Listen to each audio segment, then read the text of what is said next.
number of clicks gives you like a fraction of the cent or something. Extras, extras. Definitely don't really know. Come on, baby. We gotta figure out a way to do this. There we go. Can I send my stuff to you and see if you like it? Okay. Oh, looks like it's working. It says it's recording.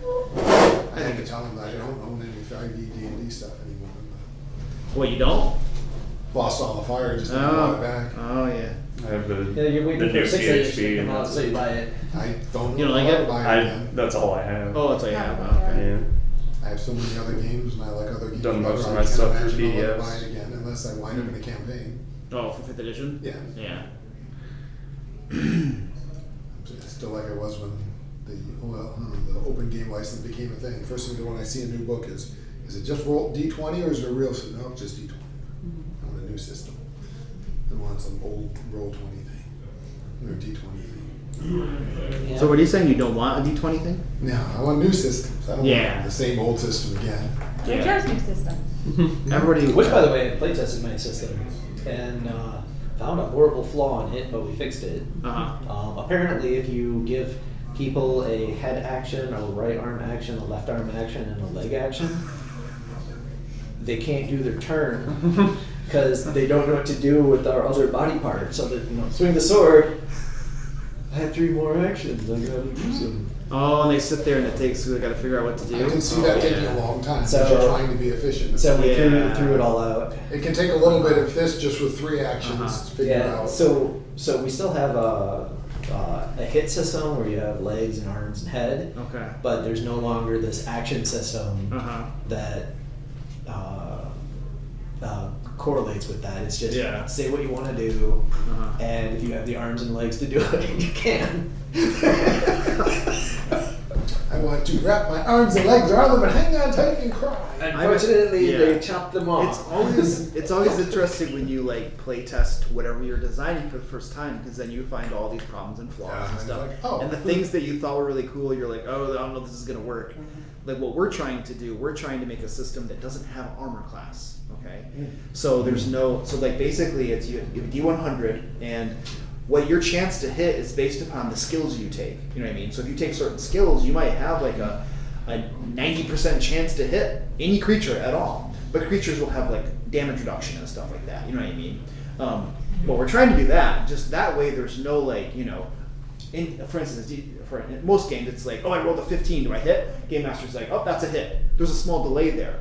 But if the player can just simply roll the dice and be like, I hit, and the damage is fixed, I always do 2 damage. Well, then the combats just go really fast. So my game's got that too. Yeah. Right, because it's the 24 system. So if you roll a 24, you win. So if you roll high into the 20s, you automatically hit. Oh, okay. So the DC, there's still a DC to hit things, Uh-huh. but the DC is never in the 20s. Oh, okay. So if you get over a 20, it's auto hit. Yeah.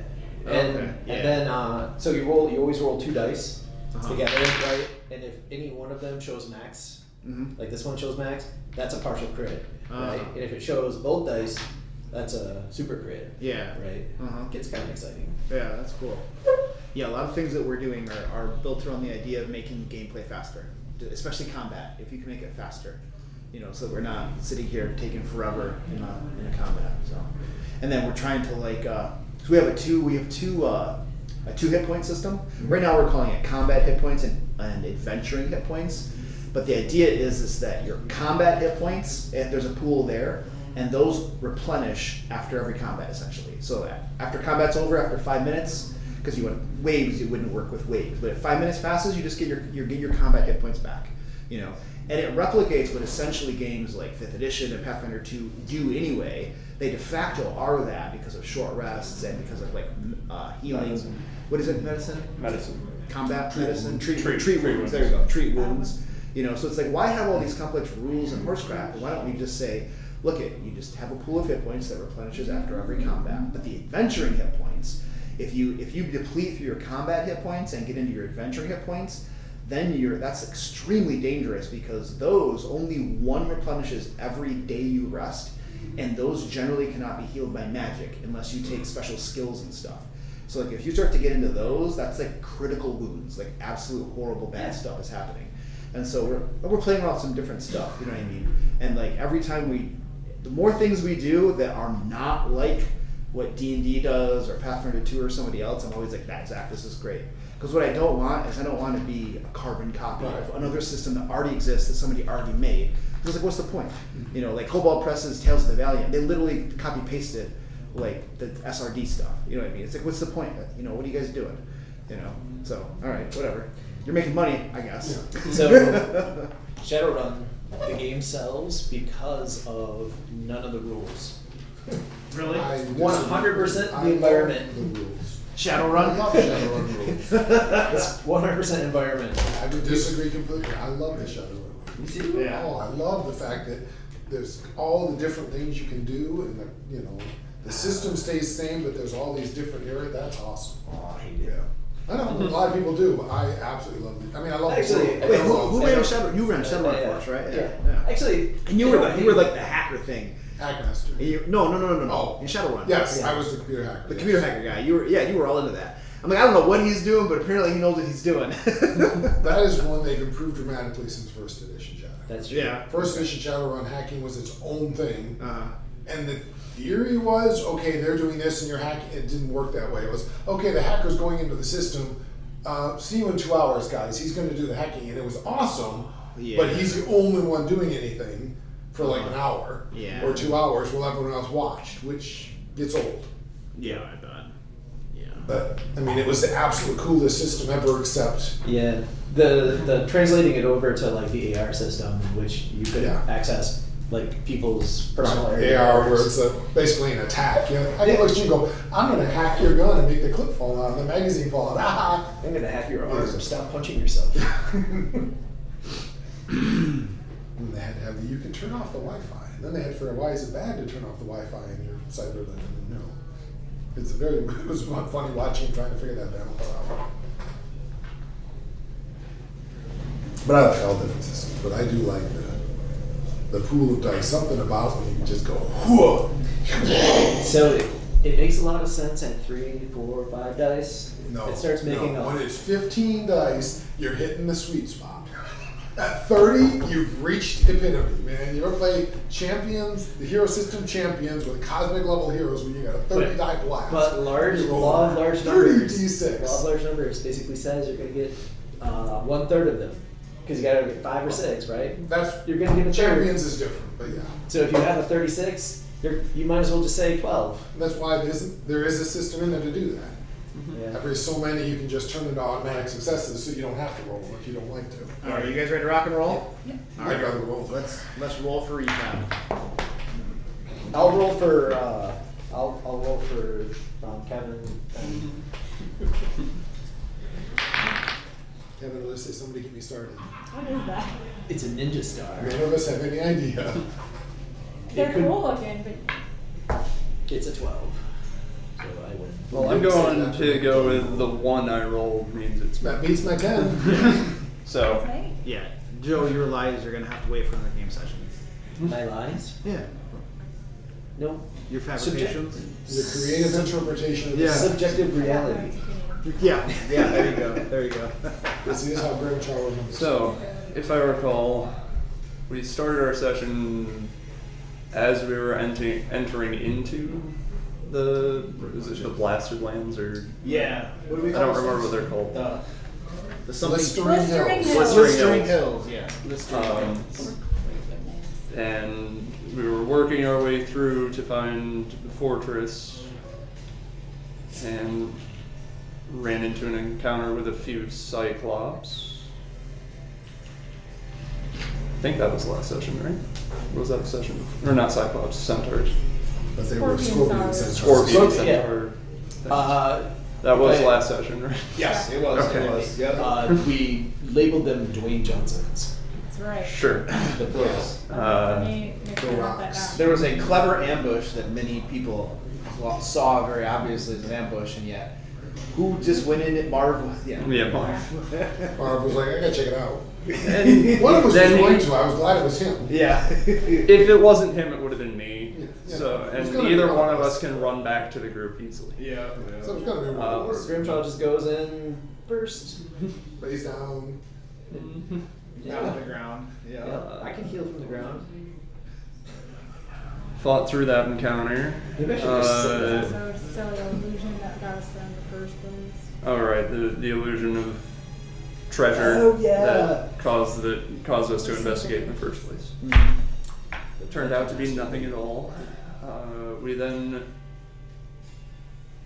But there was a ton of treasure on those scorpion guys. Really Like decent. runes and stuff. Yeah. Somebody else got that Brazilian. yeah, we're gonna have to move some stuff around.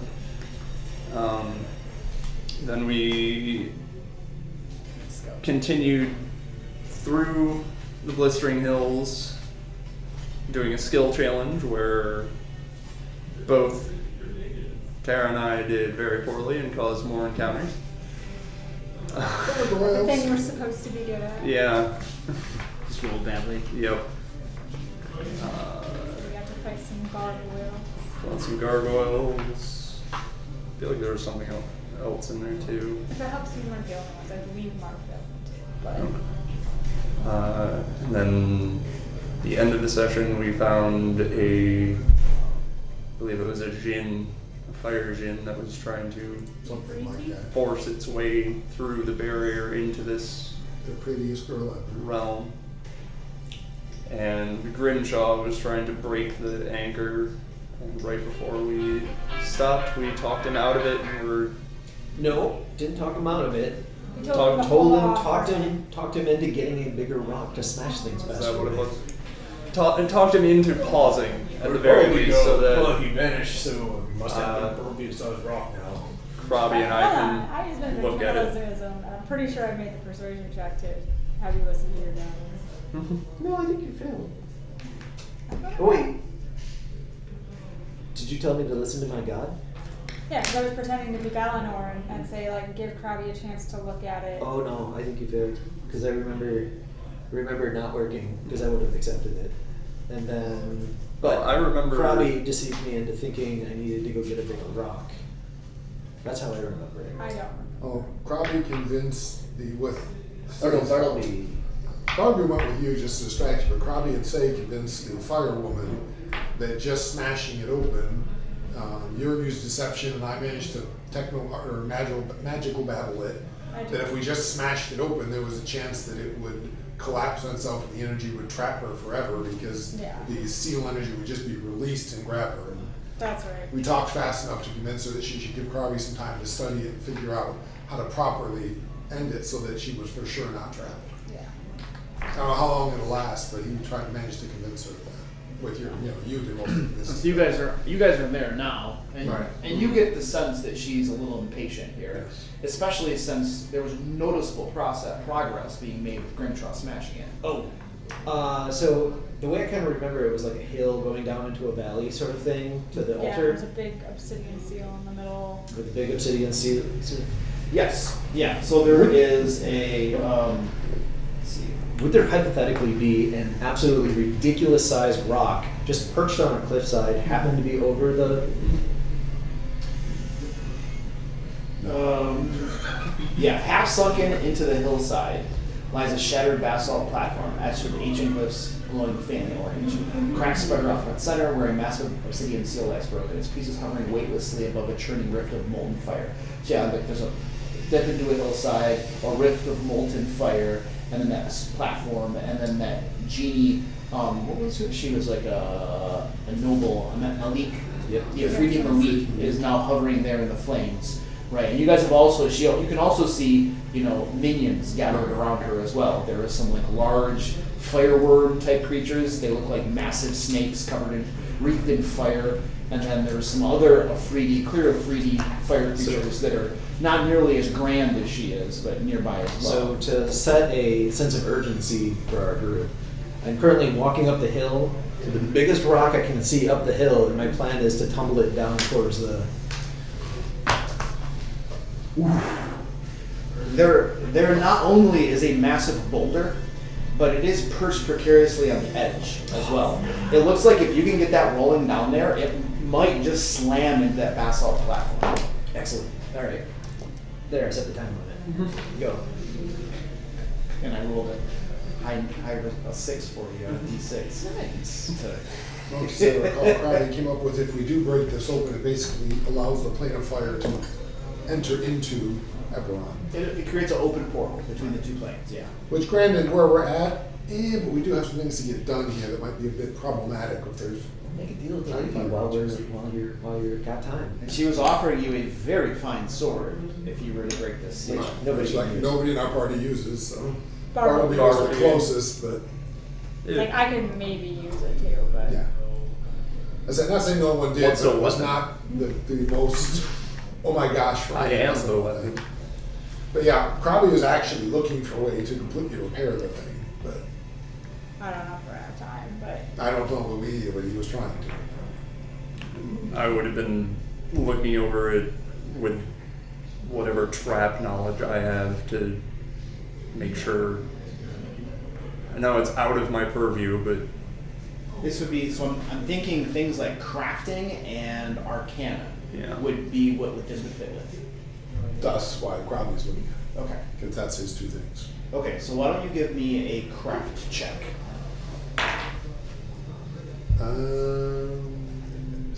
32. Okay, now give me an arcana check. 35. Okay, so you spend about 10 minutes or so studying all of these things. You get a feel for the stone craftsmanship of this platform itself. You're studying the cracks and everything, and you're also using your magical abilities, your sense of just the innate magic in here, and all of this stuff, and studying it over. And you can see faint runes etched all along it and stuff that glow very, very faintly after studying it for a little bit. And you get attuned to this as best you can in about 10 minutes or so. And you believe that this seal is very close to shattering. The integrity of the stone itself has already been almost completely compromised. It's not going to take much more, like for instance, smashes from Grimshar or something to just break this thing apart. The only thing that's really holding this together at this point is the magical runes and the magic that has been infused into this platform. And you believe that this is probably an ancient seal that was made a while ago, probably by a cabal or a group of wizards working in unison, combining their magical essence and powers together to actually create this. And at this point, in its severe state of degradation, it would probably take a similar cabal of powerful wizards, around your level, but a group of you, right? Working together with some sort of ritual, you know what I mean, to reinforce it, to hold it in place. It would probably be a significant undertaking to completely repair the seal to its original state, but you could at least reinforce it to make it much sturdier, right? But that would take more wizards combining your power and stuff like that, and it would take a little bit of time, right? And you would need to be working here on it, and this is the sort of magic that it's slow working magic, so it would be like ritual casting over days, and during which time it would probably be pretty obvious that whatever is being repaired as opposed to like being broken apart. So it wouldn't be something that would be trivial at all to hide from, the genie. I kind of think looking it was things. worth a try. Yeah, so it can be repaired. It's going to take some effort and some time, and more expertise and magical ability than your group currently has. Oh, I just had a thought. I'm I'm walking back down the hill Okay. to approach the Malik. Okay. I'll try to get Say aside as soon as I realize he's going to talk to the freak anyway. She who endured the seal watches you as you approach. Speak, mortal. I had thought. I don't know what the fire's about. I was thinking a different boon. A different what? Boon. Favor. Like a wish or something. Within your power. I have access to a great many resources. Well, we're trying to break into this fortress, you see. A fortress. Yes. Understood. And we would like an ally. Instead, breaking into the fortress, get us in. You would like allies to help you break into the fortress. Yes. Figure, Fiery people want to burn things down, so start at the fortress. So you release me, and instead of this sword that I promised you, sword of fire, you wish to have some of my followers accompany you to help you break into a fortress. It would be a good way to announce your ascendance on this plane, show your power. Yeah, I mean, local warlord, probably kick him in the, charcoal. This warlord, what is his purview, his dominion, his territory? I mean, this whole area is his. They call it the Blistering Hills. Yeah. Yes. He has laid claim to this area Yes. Indeed. that is infused with the power of Fernia. Yeah, and he does so laughing. This is this warlord's name. Graphic One-Eye. He lost his eye in combat. The story goes. That or is he a cyclops? Yeah, he might Can't be cyclops. Hi. And give me a persuasion. Diplomacy? Diplomacy. Yep. 29. You present a compelling argument. I believe that will suffice. Release me, and I shall give you a group of minions to aid you in assaulting the fortress of this warlord. You want to double down? We should double down. Anytime you win a bet, you have to bet again, all of it. All of it, every time. I think that is a wonderful deal. Probably you hit it with magic and German. Grimshot hit right here. Oh, No, even better. Robbie went over there. I will back up the deal. No, Grimshot. Just- right here. With that rock. Only that rock. Fire plane. Only that rock. That rock right here. You are in the fire, I will burn my things. Mostly you. But You still have I it. never burned. Probably never burned Grimshot. But also slowly starts. That rock right there. And then Krabby runs. Not like fleeing away, but getting plenty of cover for whatever might happen. Alright, Krabi has fled. So, I say, hold my wineskin. Hold one thing back some. And I go and get a really big rock nearby and go walk over to it and crash it down on the... Alright, you start smashing the rock into the basalt platform. Cracks radiate out, and you can see these arcane seals trembling. And after several blows, they begin snapping, fizzling out, and magical bursts fly outward. And then there is an explosion. As the chunks of basalt that are floating there, the seals burst and the rocks break apart, explode apart, slamming into Grimshaw. And you guys are standing nearby. Fairly. I Does this heard count it as a finally. trap? No, it's not a trap. Okay. Let's do reflex saves from everybody standing there. Hey, I'll spend my unused, Oh. Yeah, no, you too. unused coin. You're spending your coin too? Yep. Alright, That's- so I got a 30. A 30? Okay. Yeah, I wasn't getting anywhere with the one. Times we know it can't get any worse. They're not. Times when the reflex save is fine because it can't get I worse. was evasion. You take 8 points of damage as rocks blast into you and you Okay, just take dive that. aside. I ended up getting a 32. Alright, 8 points of damage. 25. 25? I Ooh, have- 17 points of damage. I have evasion, so it turns into a crit success though. Okay, So alright, excellent. I'm assuming no damage on a crit. Boom! Yeah.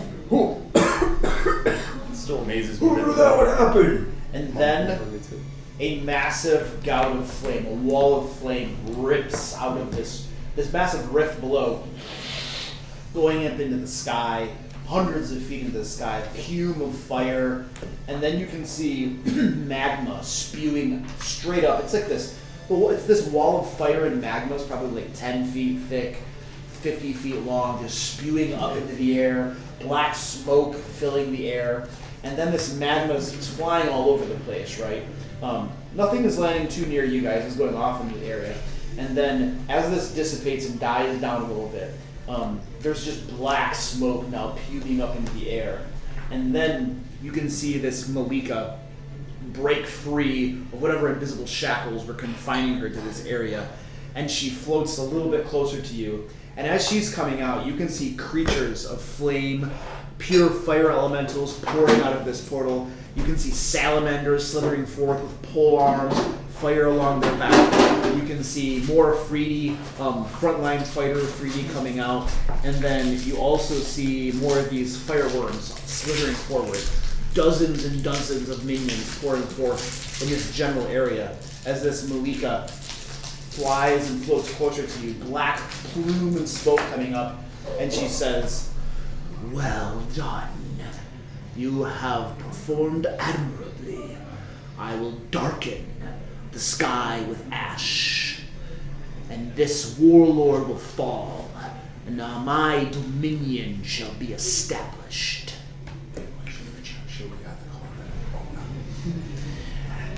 And now, that the flames of fury will roll over this plain, I bequeath to you fodder for your conquest. Destroy this warlord, bring him low, and you shall have a place of honor in my kingdom. Oh. Oh. Bonus.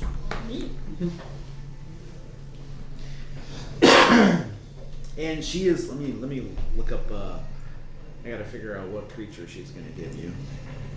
You could just storytell her. Well, but if you're gonna use them, you might end up actually using them. Ancient No, red dragons. no, that's not it. 200?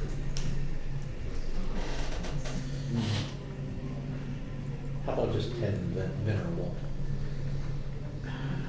Oh, fine. She's, maybe other rewards. Can't believe she's just coming with us. She should come with us. This is crazy. Where is? There's the fire elemental. Oh, I'm trying to. Time to hide again. But we've done our good deed for today. Allow me to just cross off the good on my alignment now. So is Valinor pleased with me? Why is it so hard to find a fire elemental? Valinor forget. Isn't there something called a fire elemental? That may Might be be true. flame elemental. That might be. But the guy called Valinor. Oh, elemental. No, I think they're calling it elemental fire. Elemental common fire. I think there's a series of elemental types. I don't think I have a bestiary with me.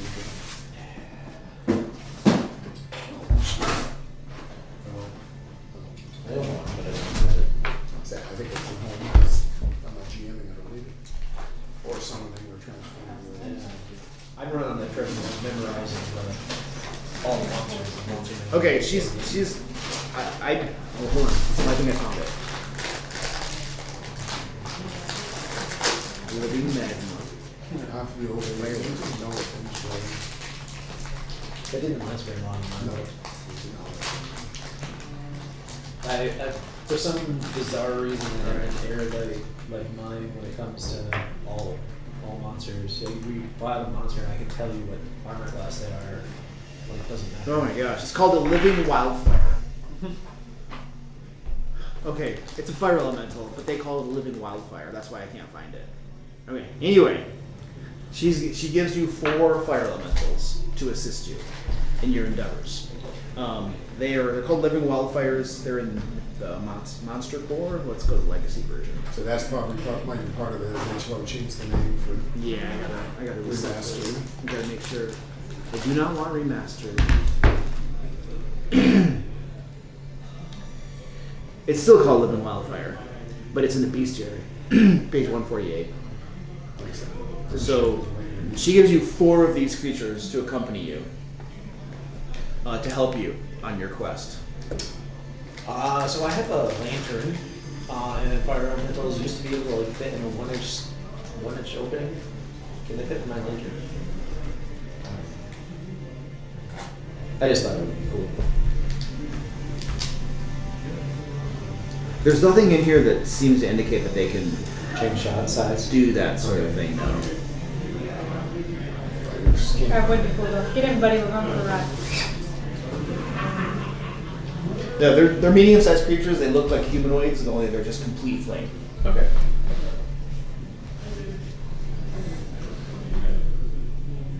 Crabby leg. Crabby teeth. Give them a shot, and I'll let them die. They've Crabby's friends now. Let's find out. Those die. Wild, fire, elemental.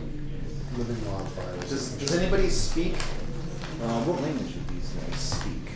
It says on the page, Pyrrhic. That'd be Sadly, primordial. sadly, One no. of the few I don't have. Does anybody speak primordial? No, but apparently I have to learn it. Next time I'm happy, I can't come up with anything. All right. Since you guys aren't able to communicate with your minions, she lets out a sigh. Uneducated mortals. And then she sweeps her hand across them, and like motes of fire magics come out and light upon her fire elementals. And she says, "They can now understand you." And you can tell that she's a little disappointed that you guys aren't actually able to communicate, right? I'm a little disappointed they don't speak English we speak. Obviously, they're uneducated fire elementals. I wanted the smart ones. I can show you the path to finding the smart ones. If you'll approach the rift, I'll point it out. Okay, I'll come back later to do that. You suppose we could We get have a things thing to get. could get a living magma maybe? I don't know what that is. You're gonna get 4 level 5 creatures to help you, Joe. Well, level 13 would be better.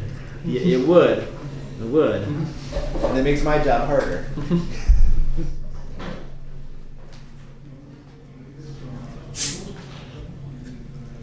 Alright.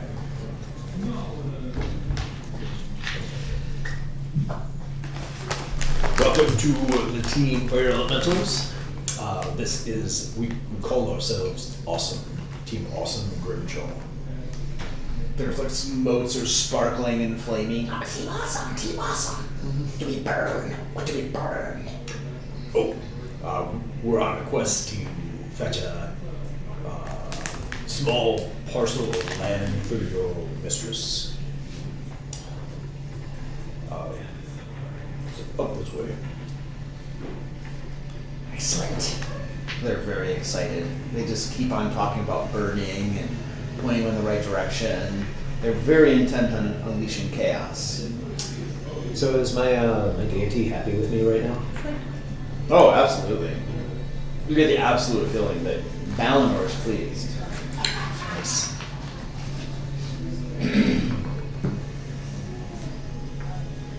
Okay, we go now. Probably want to come back and play in Mror Fire, so we need to go get job done first. Yes. Okay. Malika Veda gives you her blessing, wishes you the best of luck as you vanquish this warlord and bring him low. Oh, your blessing wouldn't happen to come with fire resistance, would it? Approach. I walk up to her. Toss yourself into the flames. She's looking at this big rift and looking down into this rift that this black smoke is pouring out of. You can see down below a landscape, an inferno of molten rock and Sounds lava. like the elemental plane. Yeah, it looks like it. Yeah, Just one of these, I close my eyes and fall backwards and you catch me tricks. cast yourself into the fire. I will set your soul ablaze, and you will receive my blessing, son. Can I get an insight check as to? What does it be? Perception. Go ahead. Yeah. 16 on the die, so 31. You can't get a read on it. This is going to be an act of faith. Just suddenly becomes a witch. Eleanor, what do you think? There's cackling. Okay, Papa, man. I jump in. You jump in. All right, you jumped into this lake of molten lava, this inferno of fire down below, and you plunge into the lava, and you feel pain unlike anything you've ever felt before, as your flesh melts away, your skin, your flesh down to your bone. You can hear Balinor within you cackling with ghee, saying, "Fool, fool, fool." And all around you is just flame and molten in pain, and the world goes dark around you. And then, moments later, the rest of you observe this blackened, melted form floating up out of the fire and then coming to rest on the land. And just this horrible, malformed, putrid remnants of what Grimshaw once was. And then the Malika bends down and she kisses this lump of flesh, this blackened, charred flesh. Dude, I got some first base. And she kisses his flesh, and you are conscious once again, and you can feel pain racking your entire body as your eyes open, your eyelids flake away and fall away. And as you look before you, you can see your flesh is just blackened and disgusting and putrid and nasty, half melted, half charred, right? And Gonna need some cream for that. Let's see.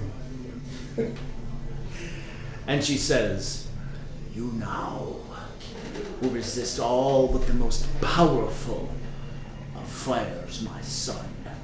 Welcome to Fernia, as a true-born son now of Fernia, kissed by the flame, kissed by an arc power of the plane." I'm gonna have to come up with a name for it. I'm a charcoal monster. So we're going to give you fire resistance 15, There only one hit. and your form this is what you look like now.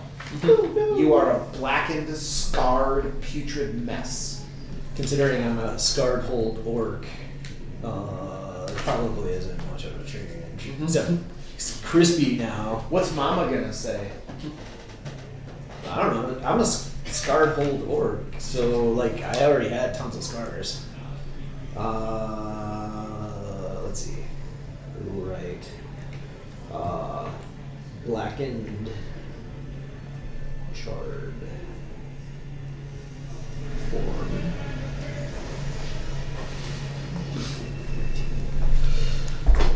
Thank you. This hurts.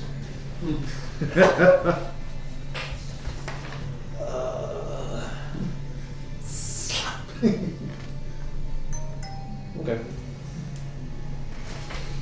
I still have the sword. Lead your companions to conquest this one-eyed monster, this warlord, and throw him low. Sounds good. We had enough trouble dealing with Grimshaw and civilized persons. Yeah. He's unsightly. Smell better. More. Smell like bacon. Alright, what are you guys doing? Head to the fortress. Then we head into the fortress. So, am I discernible as a blackened, charred orc? No, you don't look like an orc at all anymore. I look like Think of like molten flesh that is like charred and blackened. You're a humanoid charred blob. okay. You can't even tell. The human shark. You're indistinguishable as having once been a mortal race at this point. Oh, I'm elemental looking. Yeah. Think of like cinders and flames and just like charred flesh. Okay. You know. People would definitely mistake you as some sort of elemental creature, possibly, just because of the way you look. Like no mortal being could possibly look this way and be living. You know, it's just it's too far gone, you know. This will add to my intimidation factor. in your mind. You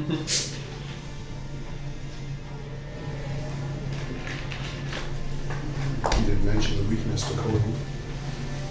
No, not yet. Hi. Oh, come on. Weakness 50 cold. Actually, you should write this down because otherwise I'll forget. It's weakness 15 cold. Weakness 15 gold. 15, jeez, I figured 40. 40. Well, I gave him resistance 15 fire. No, So. no, that's not. I kind of figured that was 16. All right, you have her blessing. You have eked all of the benefits from her that you're going to get at this point. So I'm going to start memorizing Ray of Frost is what I'm hearing. What? Just in case. Oh, that's like his big weakness. Oh, yes. I have it anyway because we're going near the blistering hills. Fortress? Good thing about the alchemist anymore, they'll splash in. It hurt when Crabby do this. That's not even skin. It hurt when Crabby do. You need to feel it. You know why? Because it's already shooting as much pain as you possibly can. This is where I wish I had a hot dog and just roast it on Probably campfire. Have you guys ever put a hot dog in a microwave for a really long time and just nothing happens? It explodes. Well, or it turns into a blackened crisp, right? Yeah. Oh yeah, they charcoal up There are, perfectly. let's just put it this way, Grimshaw, there are parts of you that are like blackened, charred crisp of hot dogs at this point. Ooh, change the name to Grimchar. Grimchar. I love it. Grimchar. There we go. Fixed it. May not be disturbing after all. Comparatively, may not be as disturbing after all. Who's in the way to this fortress? All right. So after a few more hours of traveling, it's getting into the early evening at this point, and you're heading off in the direction of Grimstone Keep.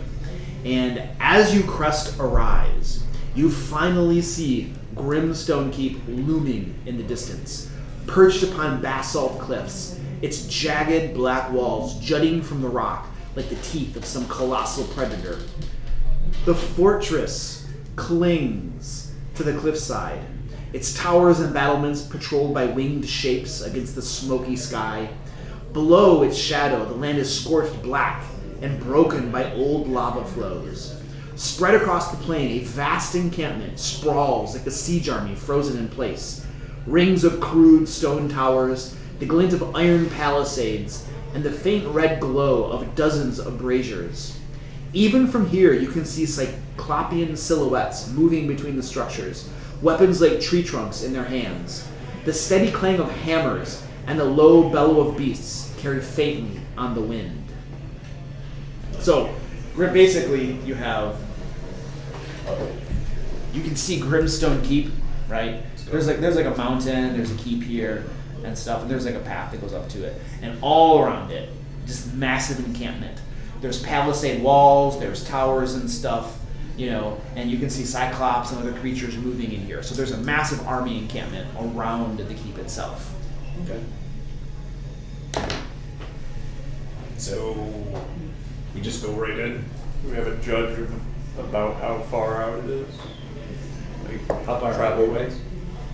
Oh, so you just crested a rise over this way, so you're probably say a half an hour of travel probably until you get fairly close to these walls and stuff. And there's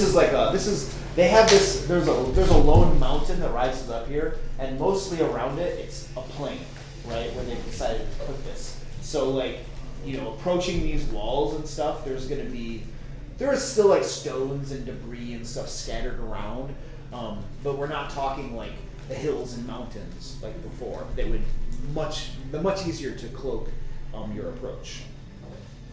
So, but there's still like debris and large rocks and stuff scattered all over the place. Crabby can make it visible.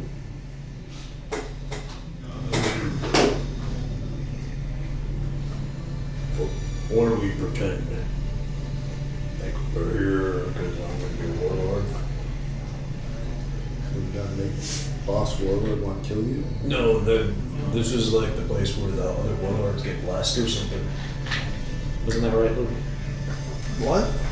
Then other warlords make a pilgrimage to Never said anything. Grimstone. I've never said anything like that, but I can Oh, remember that.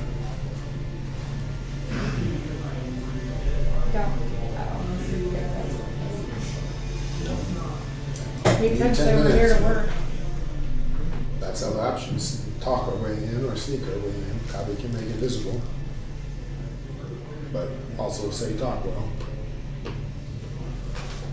I want to give it a shot. Probably smarter than fighting the way through. Well, give me 10 minutes before we go in. Sounds good. I'm gonna heal myself. Is anyone else injured? Grim probably. Luke, it might hurt. It might hurt. No. Okay. If I'm doing it for me, I might as well do it for everyone.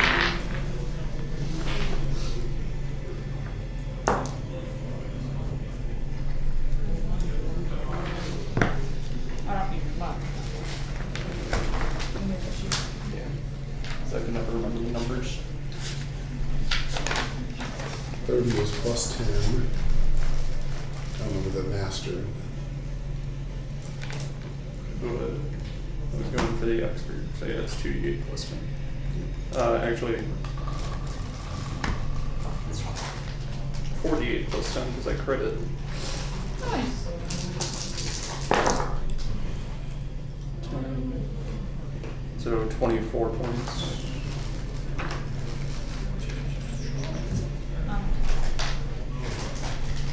Which puts me fairly close to full. That was for 4 people, right? Yeah.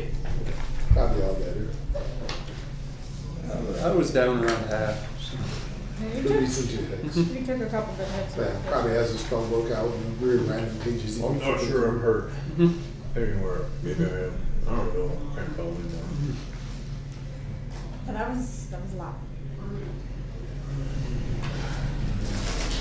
I'm still 30 points down, so that should be fine. I think this was a Wait.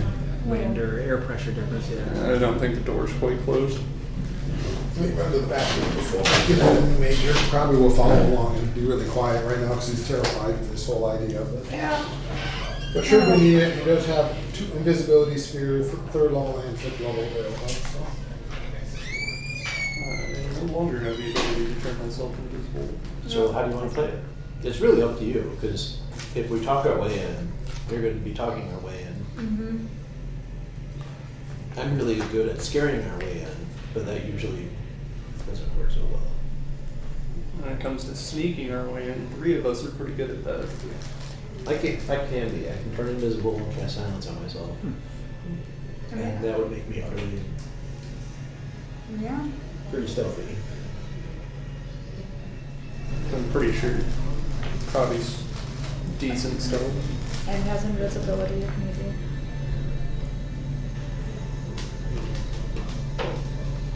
But if stealth goes wrong, it probably goes catastrophically wrong. Mm-hmm.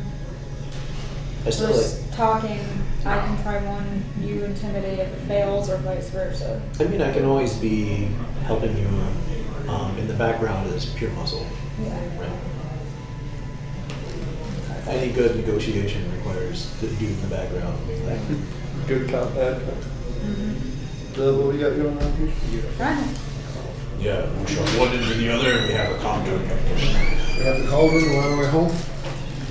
Not quite. Yes.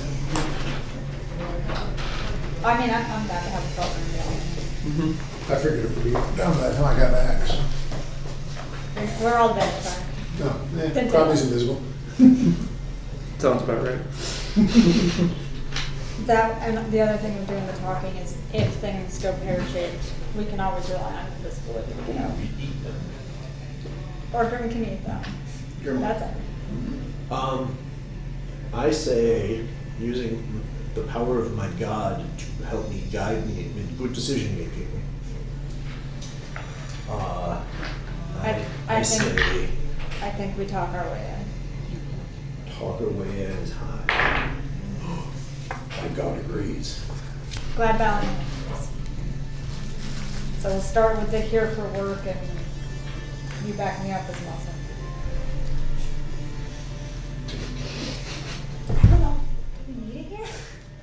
I'd assume so.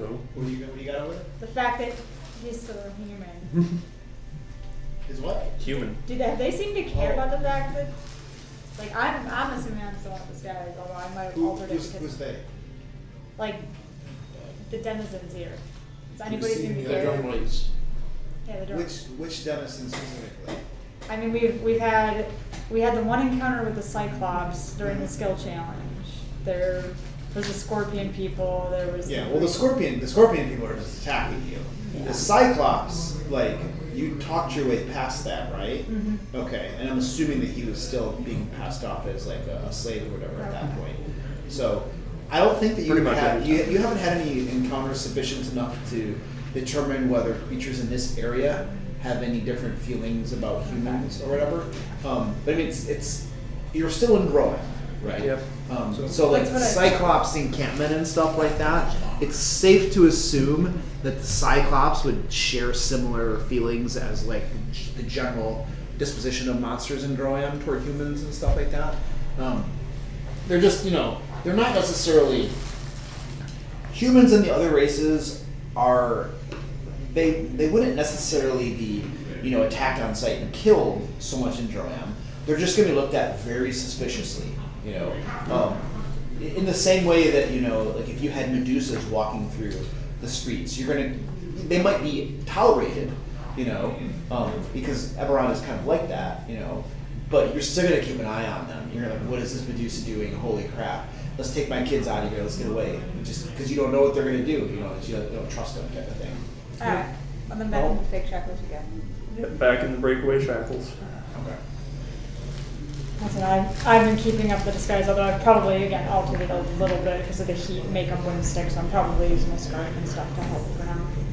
But definitely probably still have like goat horns and the fake tail and stuff for the teeth and disguise. But anyway, we're heading down, we're gonna try to talk our way in, I guess. Okay. So you guys head down, and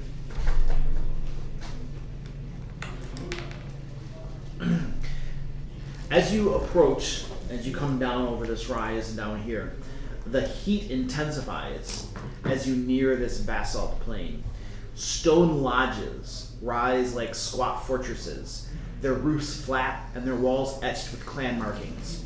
You can see open plazas ringed by towering columns, reveal blazing forges where smiths pound metal beside rivers of molten rock. War banners hang from obsidian poles, fluttering above market stalls run by ogres and goblins.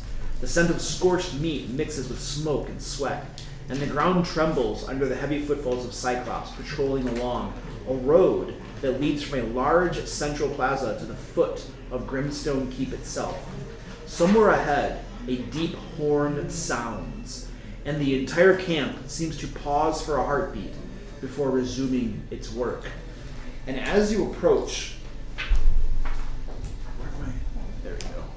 So there's like a couple massive towers. There are towers all over the place, and there are like these walls that are these iron palisade walls, and you're approaching some gates right here, and you're probably maybe 100 yards away from these gates, and you can see Cyclops perched upon the walls, upon the stone towers and stuff. You can see catapults, ballista, and all this sort of thing. And a voice booms out and says, "Halt there! Who approaches?" Just a quick question. Since they only have one eye and no depth perception, how come they don't assume that we're giants just really not really far away? Who approaches Stonewatch Camp? It is I, Grimjaw. One of the Filthy Five. We've come with a message for the warlord from Chop. Speak louder, you're squeaking! You're like 100 yards away. Keep walking. Well, actually. It's gonna be hard to like even shout and be heard. You can hear their voices, but they're large creatures. What temperature? In character shots, I don't want to actually shout, but Uh-huh. yeah. We've come to speak with the warlord. We have a message from Chopsa about his latest shipment. Oh! I see. The names? We are the Filthy Five. Filthy Five. But there are only 4 of you. Not hurting you. Wait! What about the fire things? There are 5. There are 4 of them. Yeah, collective intelligence. Exactly. Collective intelligence. Not very smart, so we only count them as 1. The Filthy Five may approach the gates to Stonewatch Camp. Okay, you guys approach. Yep. Okay. And as you approach, a sally port, a very large sally port to the side opens up, and a couple cyclops emerge and come to tower over you. Alright, what's this message? It's for his ears only. Well, that's not gonna work for us. That's how assassins get through here. And if we just let assassins go through because they have a message for his eyes only, well then we're gonna get our eyes gouged out, and then we're gonna wander the hills naked for a while before we finally are killed. Like, you know, that's the way things work around here. So if you assume that we're stupid and we're just gonna like escort you in to like assassinate him and stuff, yeah, that doesn't, not working exactly. No. So you can write it out on a letter, or we can put it in a sealed envelope or something, you know, and then, or something like that. Or we could just take one of you and, oh yeah, that's what we'll do. It just only takes one person to deliver a message.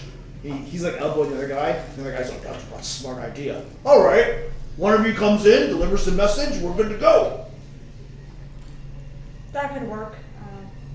We'll take the puniest one. Him, right there. He can deliver the message. He's a goblin. He's not going to be able to deliver it. Oh yeah, sure he can. Look at him. You speck. He doesn't even know his own name. Tank. No, you're Tank. No, Tank. Yesterday, Tank. See? Alright. He's not going to be able Well- to deliver this message. Alright, well you come in and deliver the message. Fine. Alright, fine. So, the rest of you, you can come in and just kind of hang out in the encampment, behave yourselves, and, we'll take you up and you can deliver the message. Fair enough. Alright. Sounds good. That's what I do. I assume you have a tavern. Yes, tavern would be good. I could use a drink before I go up though. Oh, you're going right up there. Everybody else go to a tavern. Yep. Just in the right way. Oh yeah, you'll get an escort. Don't worry, we're all good. Yeah, the fire people are gonna have to wait out here. They're the fifth member of our party. They can wait out here. We're not letting little fire things in here. We've had a number of incursions over the years with fire creatures, and they tend to not be friendly. And these look a lot like the ones that have caused problems in the past. And Are you I don't saying know all what you fire are. elementals looking alike? you know, sure. I mean, you look pretty nasty yourself.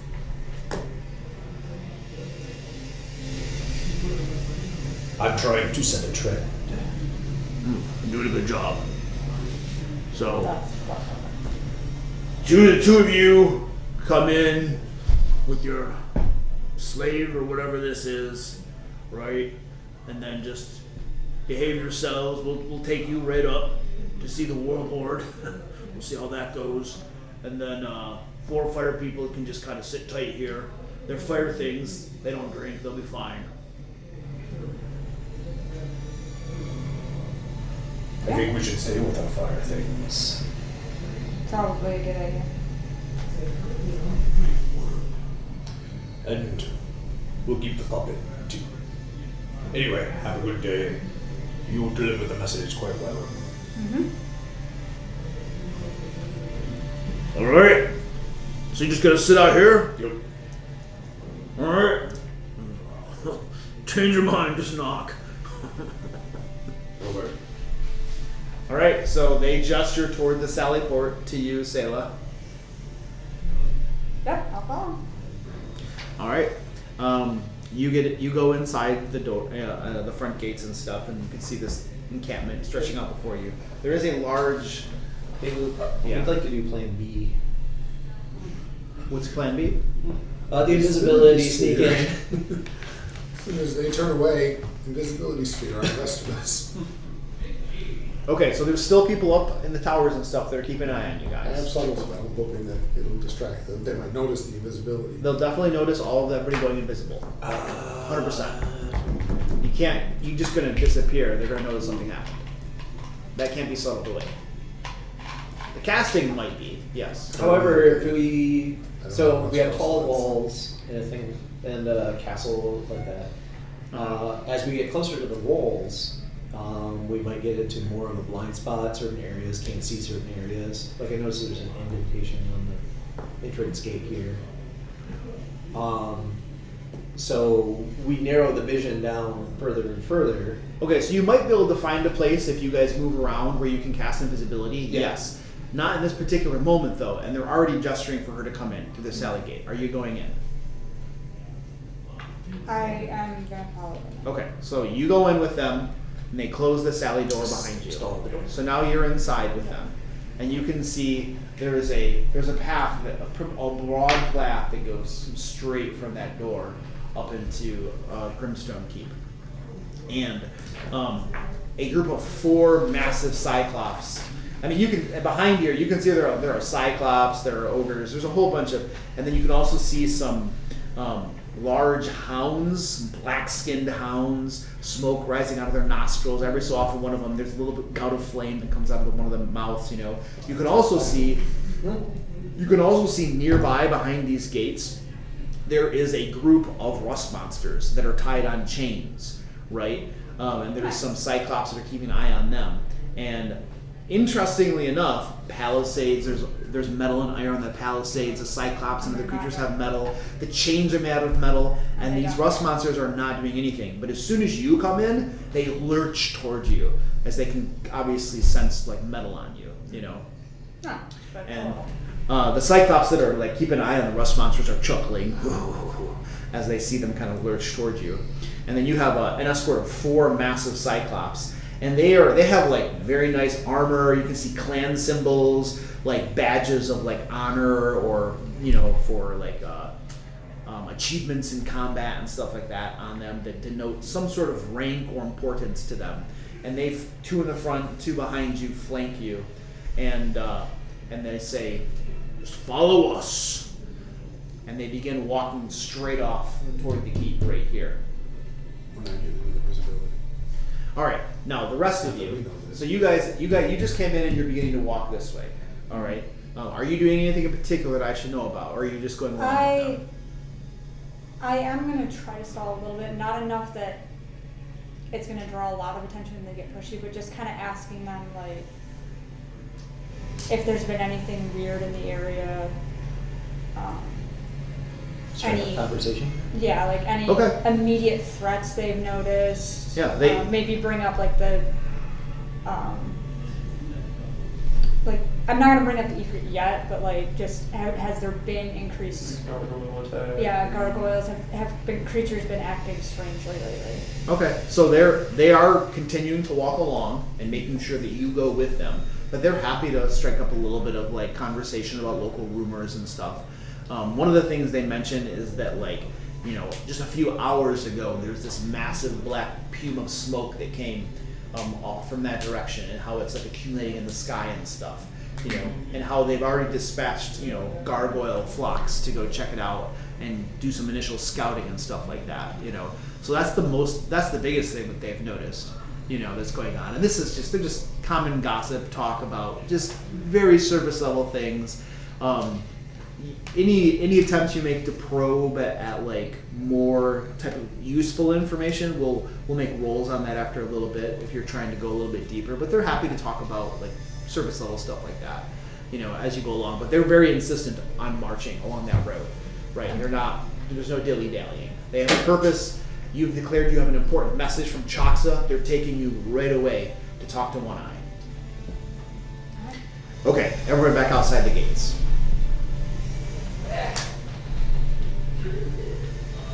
How do we get it? So Wait, we'll get assume my- that you guys have pulled away a little bit, so you can have a private conversation, out of earshot and stuff like that. Fire elementals can fly, right? The living wildfire. Speed 50 feet. They do not have a fly speed. No crap. So we can be invisible. We would have to burn down the gate, which would probably be next to impossible. We could try to climb the gate over the wall. We want to do that.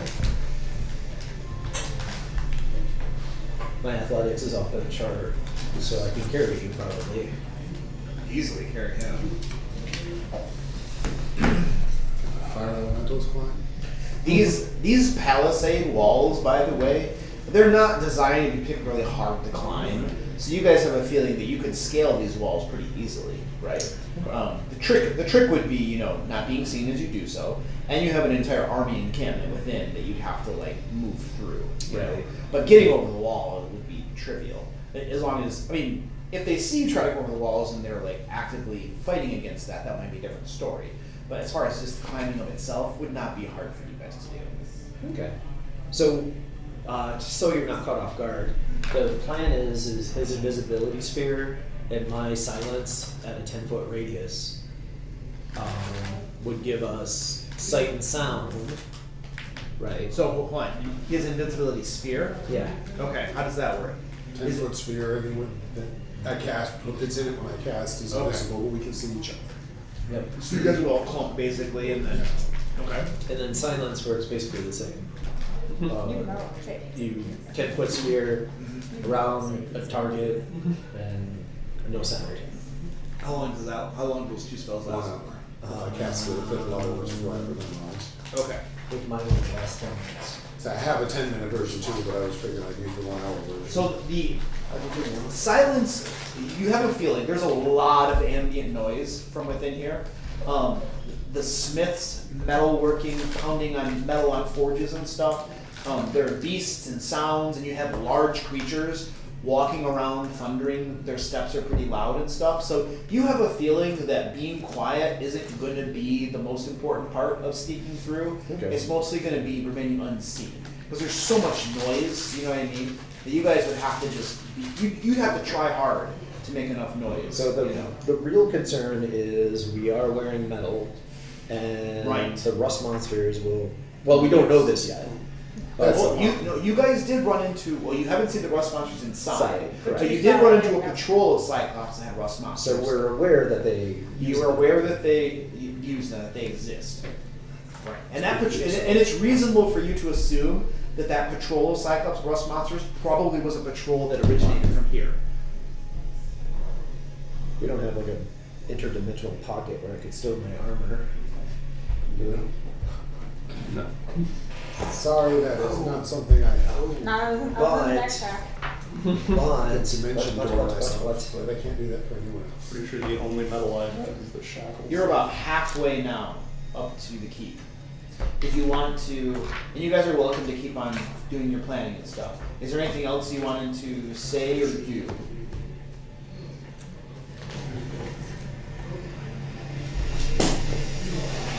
I don't want to risk trying to create the diversion inside the city. I don't know if I could create a big enough one on my own, so no. Okay. I'll line up when I get up there.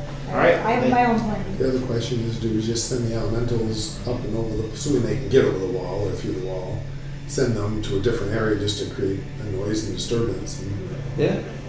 I mean, that's what they're there for, right? Now let's do it. Can you cast Invisibility Sphere twice?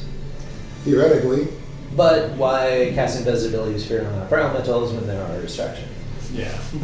yeah, That's fair. But they're also bringing. Yeah, I mean, I'd rather say one for leaving myself. yeah, let's do that. So we're gonna send the fire elementals to the far side of the town. So like back around this way? Or- maybe just over on this side. They're pretty speedy, so they can probably get over there. And we said, gave them sneak into the town. We'll burn things down. And burn things down. Start burning things down. Yep. Okay, so And- which part do you want to send them to? Right here, like Yeah, somewhere over there. somewhere over there. Just far enough out of sight that the things on the top of the wall will maybe go that way to give us a little bit of an opening. Right. And if we're really lucky, the guys escorting you will get distracted. So the palisade walls don't have battlements where these massive cyclops can actually walk. What they have, like big stone towers that are built. They can go up in those, but the palisade walls themselves, there aren't like parapets to walk on. I just want to set the context. Good to know. Does it have to come all the way down the tower? Yeah. Again, I don't think it'll take them long to deal with them, but if it even distracts them long enough for us to get into the place. Oh, no, it's- So I actually have this spell. Well, there you go. Yeah. What's the spell? Instant armor. So whenever we're traveling, I have instant armor memories. Basically, it woofs the armor off to an extra dimensional space. And as an action, I can summon it back on. Okay. What about all your weapons and other metal stuff? Coins, all the gold and stuff you carry is metal. Sage. Well, I think I'm pretty safe on the coin part. Yeah, I'm We pretty have safe. a lot in the community fund.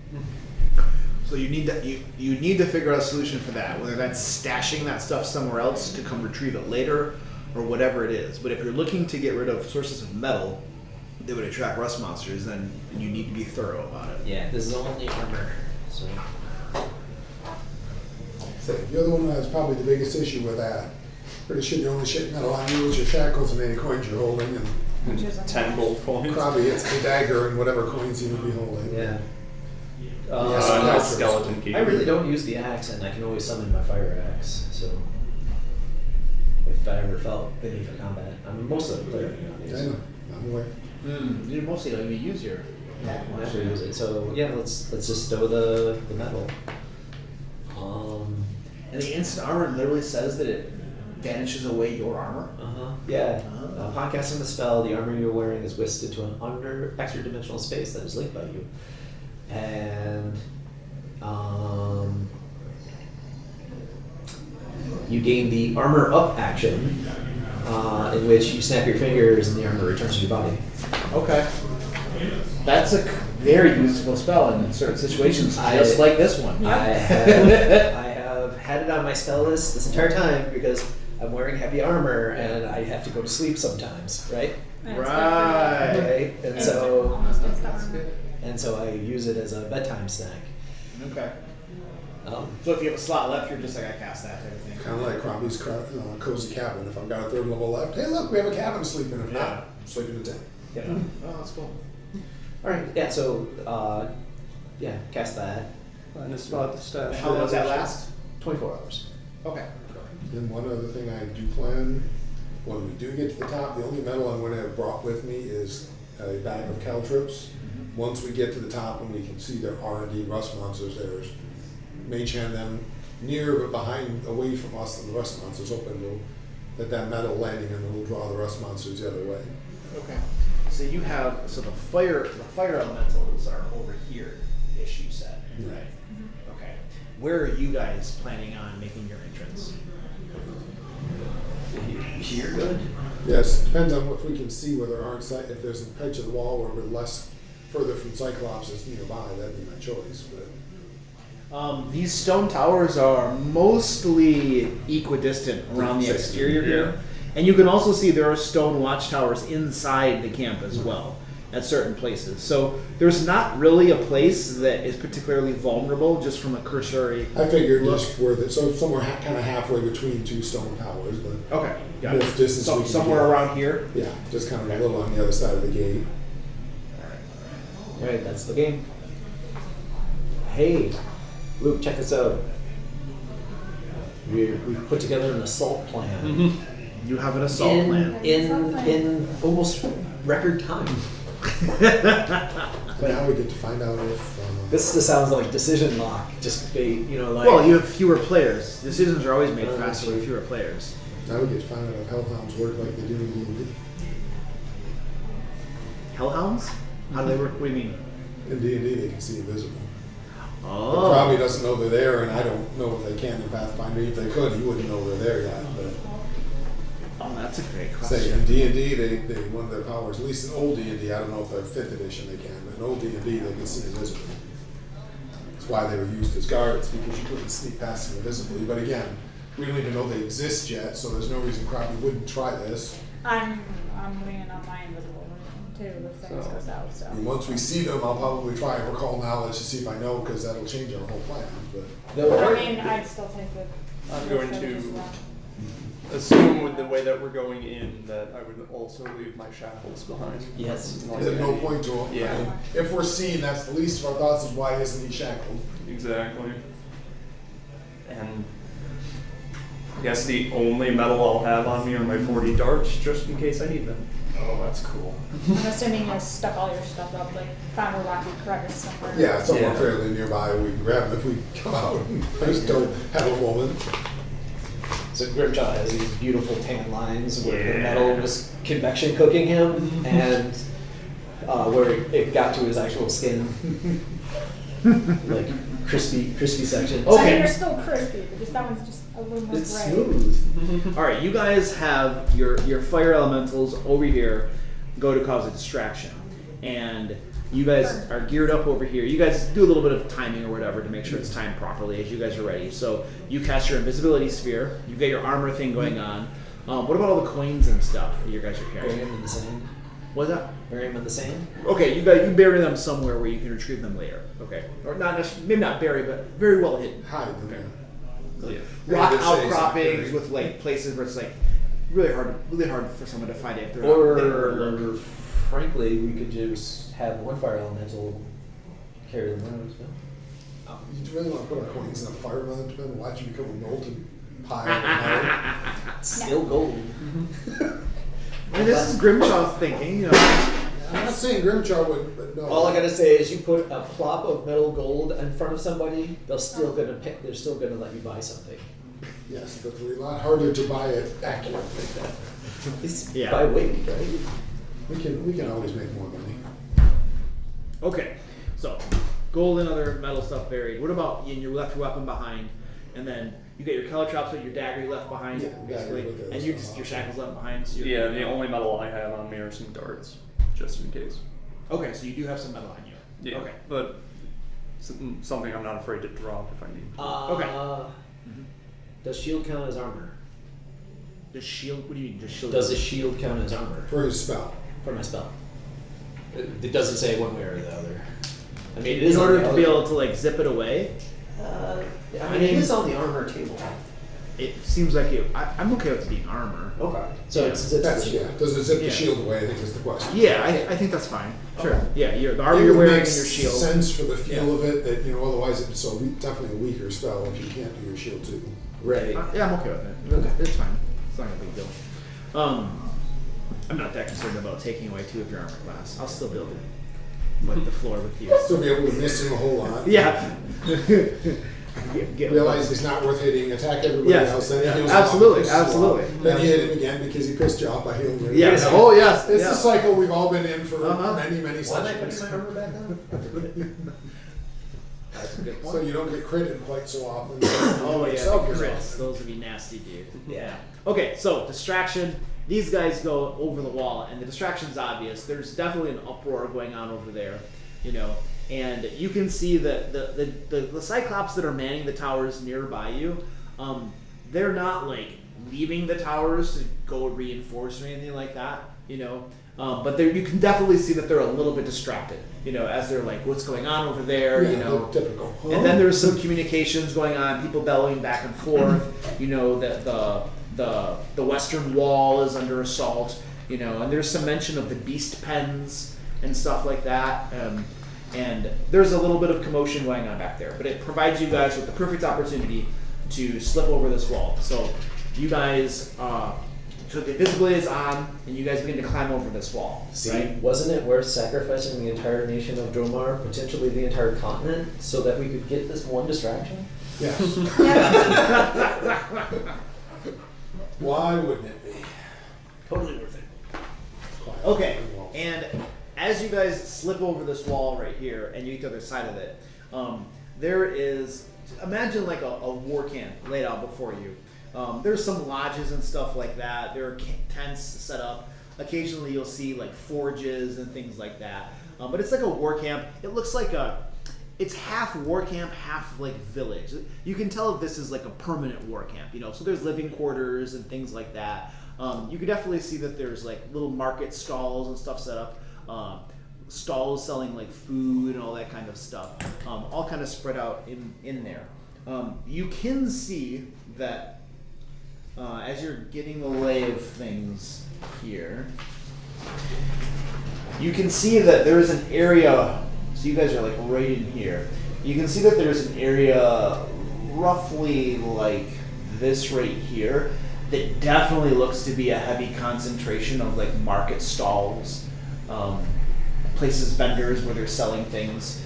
And then directly right here, this is probably a concentration of forges, just from just the sheer sound of metal beating metal and stuff like that. And then through this area here, as far as you can see, it looks like it's just like a mishmash of like different, you know, lodges, tents, taverns, stalls, and things like that. There's not like besides this main street that you can observe, there isn't a definitive like city planning streets and stuff. It's just everything just kind of sprung up. People built buildings here and there as they saw fit. It's kind of pretty chaotic. There wasn't a whole lot of, you know, foresight that went into the layout of this war camp. All right. When you slip over the wall, right on the inside of the wall, there is a group of Cyclops patrolling around this area here. They do not have any rust monsters with them, any hellhounds, anything like that. It's just a cluster of patrol of about half a dozen or so Cyclops that are patrolling around. All right, so you guys got a distraction. You guys have slipped in. All right, we're back to you. You are now at the base of the mountain here, and they are walking you up to Grimstone Keep. And let me go over to. Telepathy would be really handy right now. Telepathy would be Telepathy really would handy be right now. really handy right now. But I definitely do not have it. How far away is the keep? Because I have a cantrip called Tremor Signs. We'll say it's probably. We'll say that.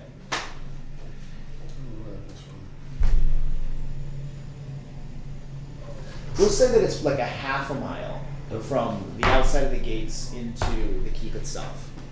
It doesn't have that range. But I do Tremor Signs send a short message through the ground if you're both connected to it. Yeah, how far does it go?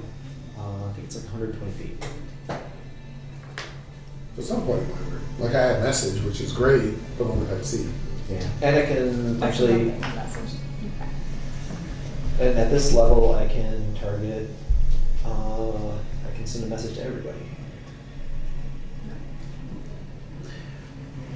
All right, so you are at the base of this, and they begin walking you up, and there is a. It is two-way. There's a mountain, and you can see that there is a keep built into the side of the mountain. I don't know if I printed. Did I print off a photo of what it looks like?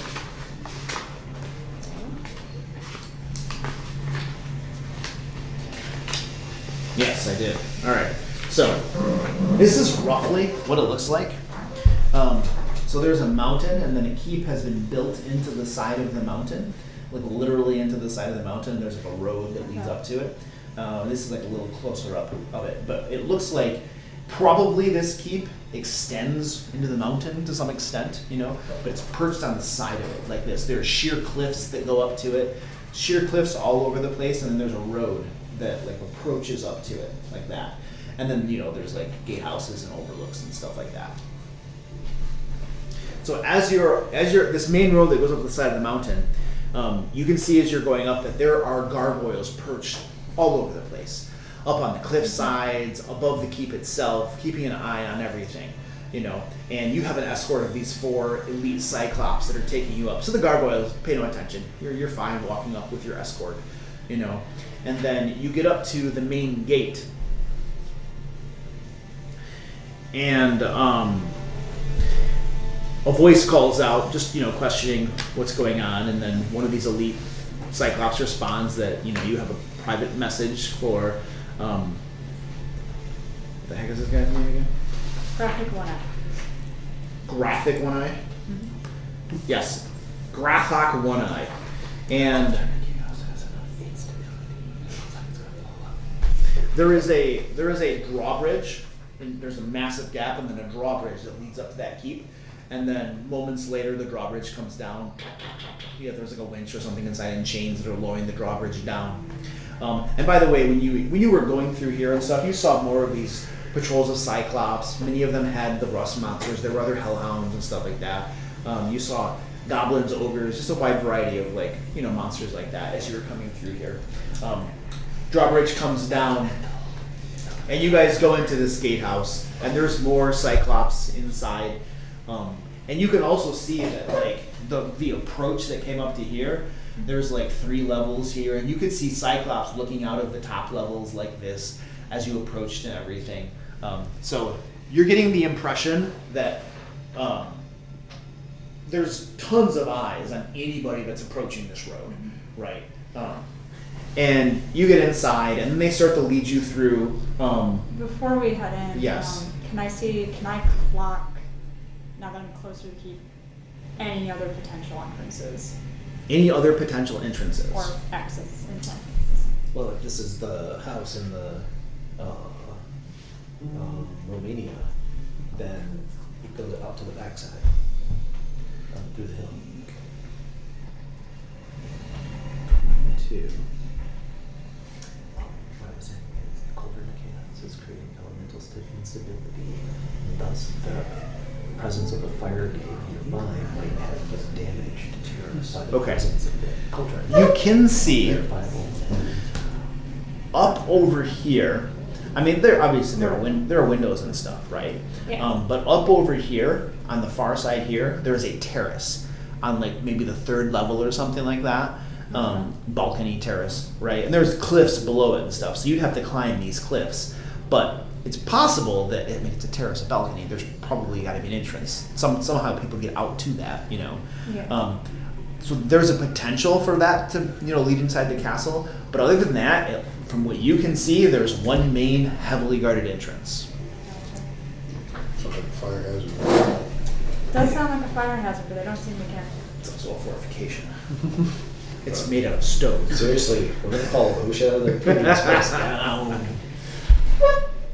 I think when they make fortifications, you're less concerned about getting trapped within and more concerned about keeping invaders out. Seems likely. Good, then we just have to track him in and smoke that. I don't know. All right, so you get inside. There's no And- spear in the doorway. Boink. And then you fill their castle full of kerosene. They take you to a set of stairs, and you go up a couple levels, and then you go into another room, and two of these elite Cyclops stay with you in this room, and you are No big deal. Hey, Bart will be out your bag. That would be very funny. So you'll have to forgive me. I do not have this part of the adventure printed out. I'm still because I didn't think you would get this far. So I have it. I have a good portion of it made, but I have to refer to my computer and scroll and find things. So it's a little tedious. Yeah, it's a little You tedious. definitely probably didn't think I was just gonna go with them. I didn't think I was gonna agree with go with them, but it's easier in the long run, I think. Hopefully. Okay. Are we able to make up any of the distance? Moving towards the keep. Yeah, She's walking. we Might be moving at combat speed or something. Yeah, we'll flash back to you, but just for the purposes of the fiction, you're not going to catch up to her before she's inside and doing stuff. That's not going to happen. Okay. Okay, you guys are going to be separate until circumstances bring you back together. Now, yes, you're probably maybe when we pop back to you, you'll get some distance through the camp or something. You know what I mean? But there does not exist a scenario where you meet up with her before she's inside the keep. Yeah. Okay. Look at your door. Oh.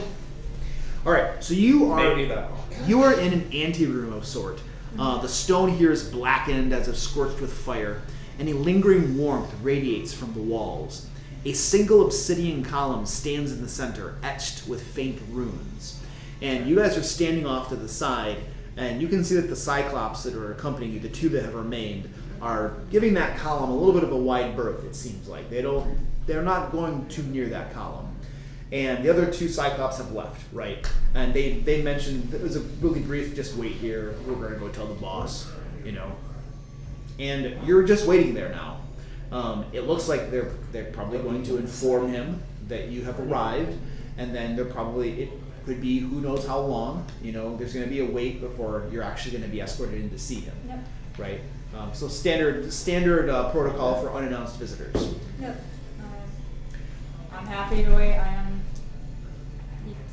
It's urgent, but however long he needs, and just again, kind of subtly clocking the room for entrances, exits, how many. Okay, so this particular room that you're in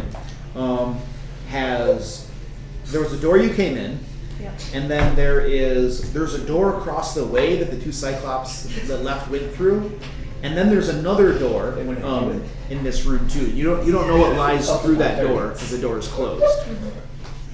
Okay, and you're waiting there, right? And not too long goes by, maybe 5 minutes or so, and then one of those doors. I should probably draw a quick little map for you. So you came in. So there's a door right there, and a door there. This is the door you came in here, and there was like some staircases around here. Yeah. And you came up to just the second floor. You're on the second floor, and you came up some staircases right here. The keep, the guard towers were over here. Staircases, you came in through this door. This is the door with the column that you're waiting in. So you came in here. The two Cyclops went out this door. And then this door, after a few minutes or so, this door opens, and you get a glance inside. And through that door, crude straw mats cover the stone floor, and a lingering must fills the area. It kind of wafts out as the door opens. And emerging from the door are two kobolds. Wait, is it kobolds? Hold on a second. No, goblins, sorry. Two goblins come out. Both of them don't look in the best of health. One of them has a really bad cough. One of them is limping. It looks like you see signs of abuse on them as they come out. And they're both wearing really weird dresses. They look like they've been you don't know where these dresses came from. They look very odd though. And they curtsy horribly to the two Cyclops, who grunt at them and scowl, and then the goblins scurry away. And you can see that through that door, it looks like there are some other goblins within before the door closes. And the two goblins, they scurry through these same doors right here. Okay. So I'll let you think things over, and then we'll come back to the rest of the group. So you guys have slipped in here, and there's a patrol of Cyclops nearby. What do you guys do?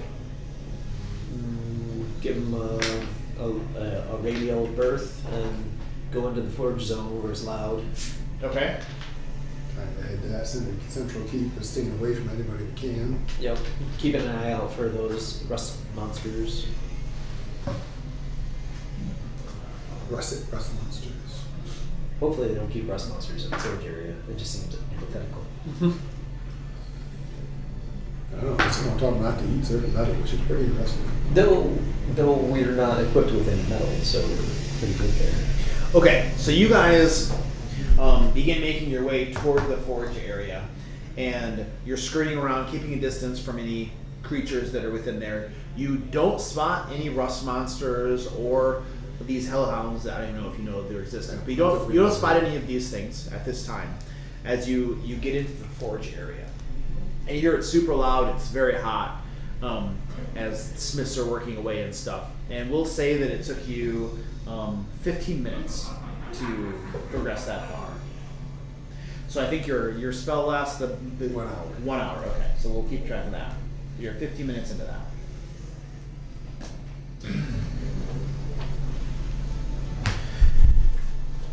And now in the forge area, what's the plan? Well, continue to the keep.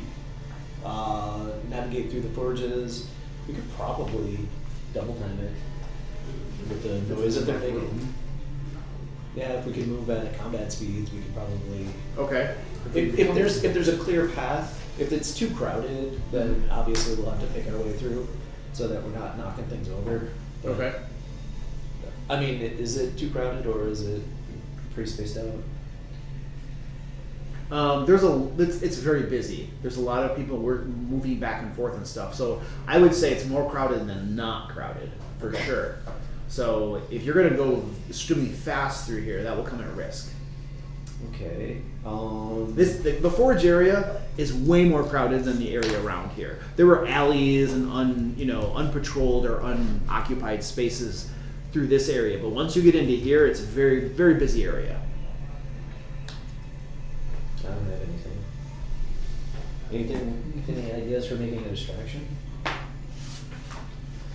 Go run the forges.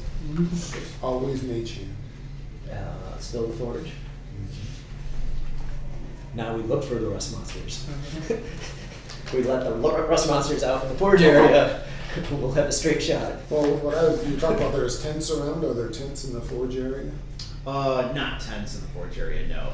All of the constructions, the buildings in the forge area are made out of stone, or it's simply open air forges, like just a forge, workbenches and materials, and then there's no structure at all. Just to let the heat dissipate, and not hold it in. So no potential for fires. Looking around the forge area, I mean, there are aprons hanging here and there, like heavy, like leather aprons that the Cyclops would use to protect themselves from cinders and stuff like that. Yeah. But as far as like things that are obviously flammable, either by foresight because it's forge area, they don't keep it around, or by happenstance, there's nothing incredibly flammable that you can see. What about buckets of water for quenching things? There are tons of barrels. Now, some of the barrels are probably going to have water, others will have oil and stuff like that because different things need to be quenched in different ways. Right. But there's definitely lots of liquids around. Yeah, steel and forging process requires quenching in oil. I'm just thinking if we spill some of those, especially if we get them onto the magma, we'll make steam and all kinds of things that are at least going to create. Would that be considered a hostile action? That's the biggest question. Would To we, do what exactly? Tip over a barrel into a forge or something like that. I mean, you said they were like magma. What does the spell exactly say? If anyone takes a hostile action, A hostile action. so it's kind of up to you what's hostile. I feel like if you're tipping over some water and it's going to cause steam and stuff like that, as long as the steam isn't going to be hurting somebody or burning someone, it's probably not hostile. If you're tipping over like a barrel of oil and it catches on fire, definitely hostile. So if you're thinking of like anything that causes some sort of damage or something, it's probably going to be hostile. Like if you're going to set stuff on fire, you know what I mean? But I feel like tipping over some water causing steam is probably not hostile. Let's do that. I think that's probably too heavy for mage hand. But Yeah, not for Grimstone. not for. I'll be the mage. So yeah, go to the. So what? Go to the nearest barrel and upend it and see if it causes. I mean, it's going to create steam and maybe some fog. I don't know. Okay. But certainly get people's attentions and start hollering, yeah, that sort of thing, right? So the barrel is probably 10 feet tall and I don't know 5 feet in diameter. Okay. So it's a massive, giant-sized barrel filled with liquid. Yep. All right. I have a belt of lifting. What does that do for you? I think it treats me as a large creature Yeah. in terms of lifting. Okay. And then what's your strength? 18. So you're extremely strong at a special belt of lifting. Okay. So And you try to tip one of these over. So you I'm going to pour it into the forge. So you want to pick this thing up and carry it to the forge? Does it become invisible?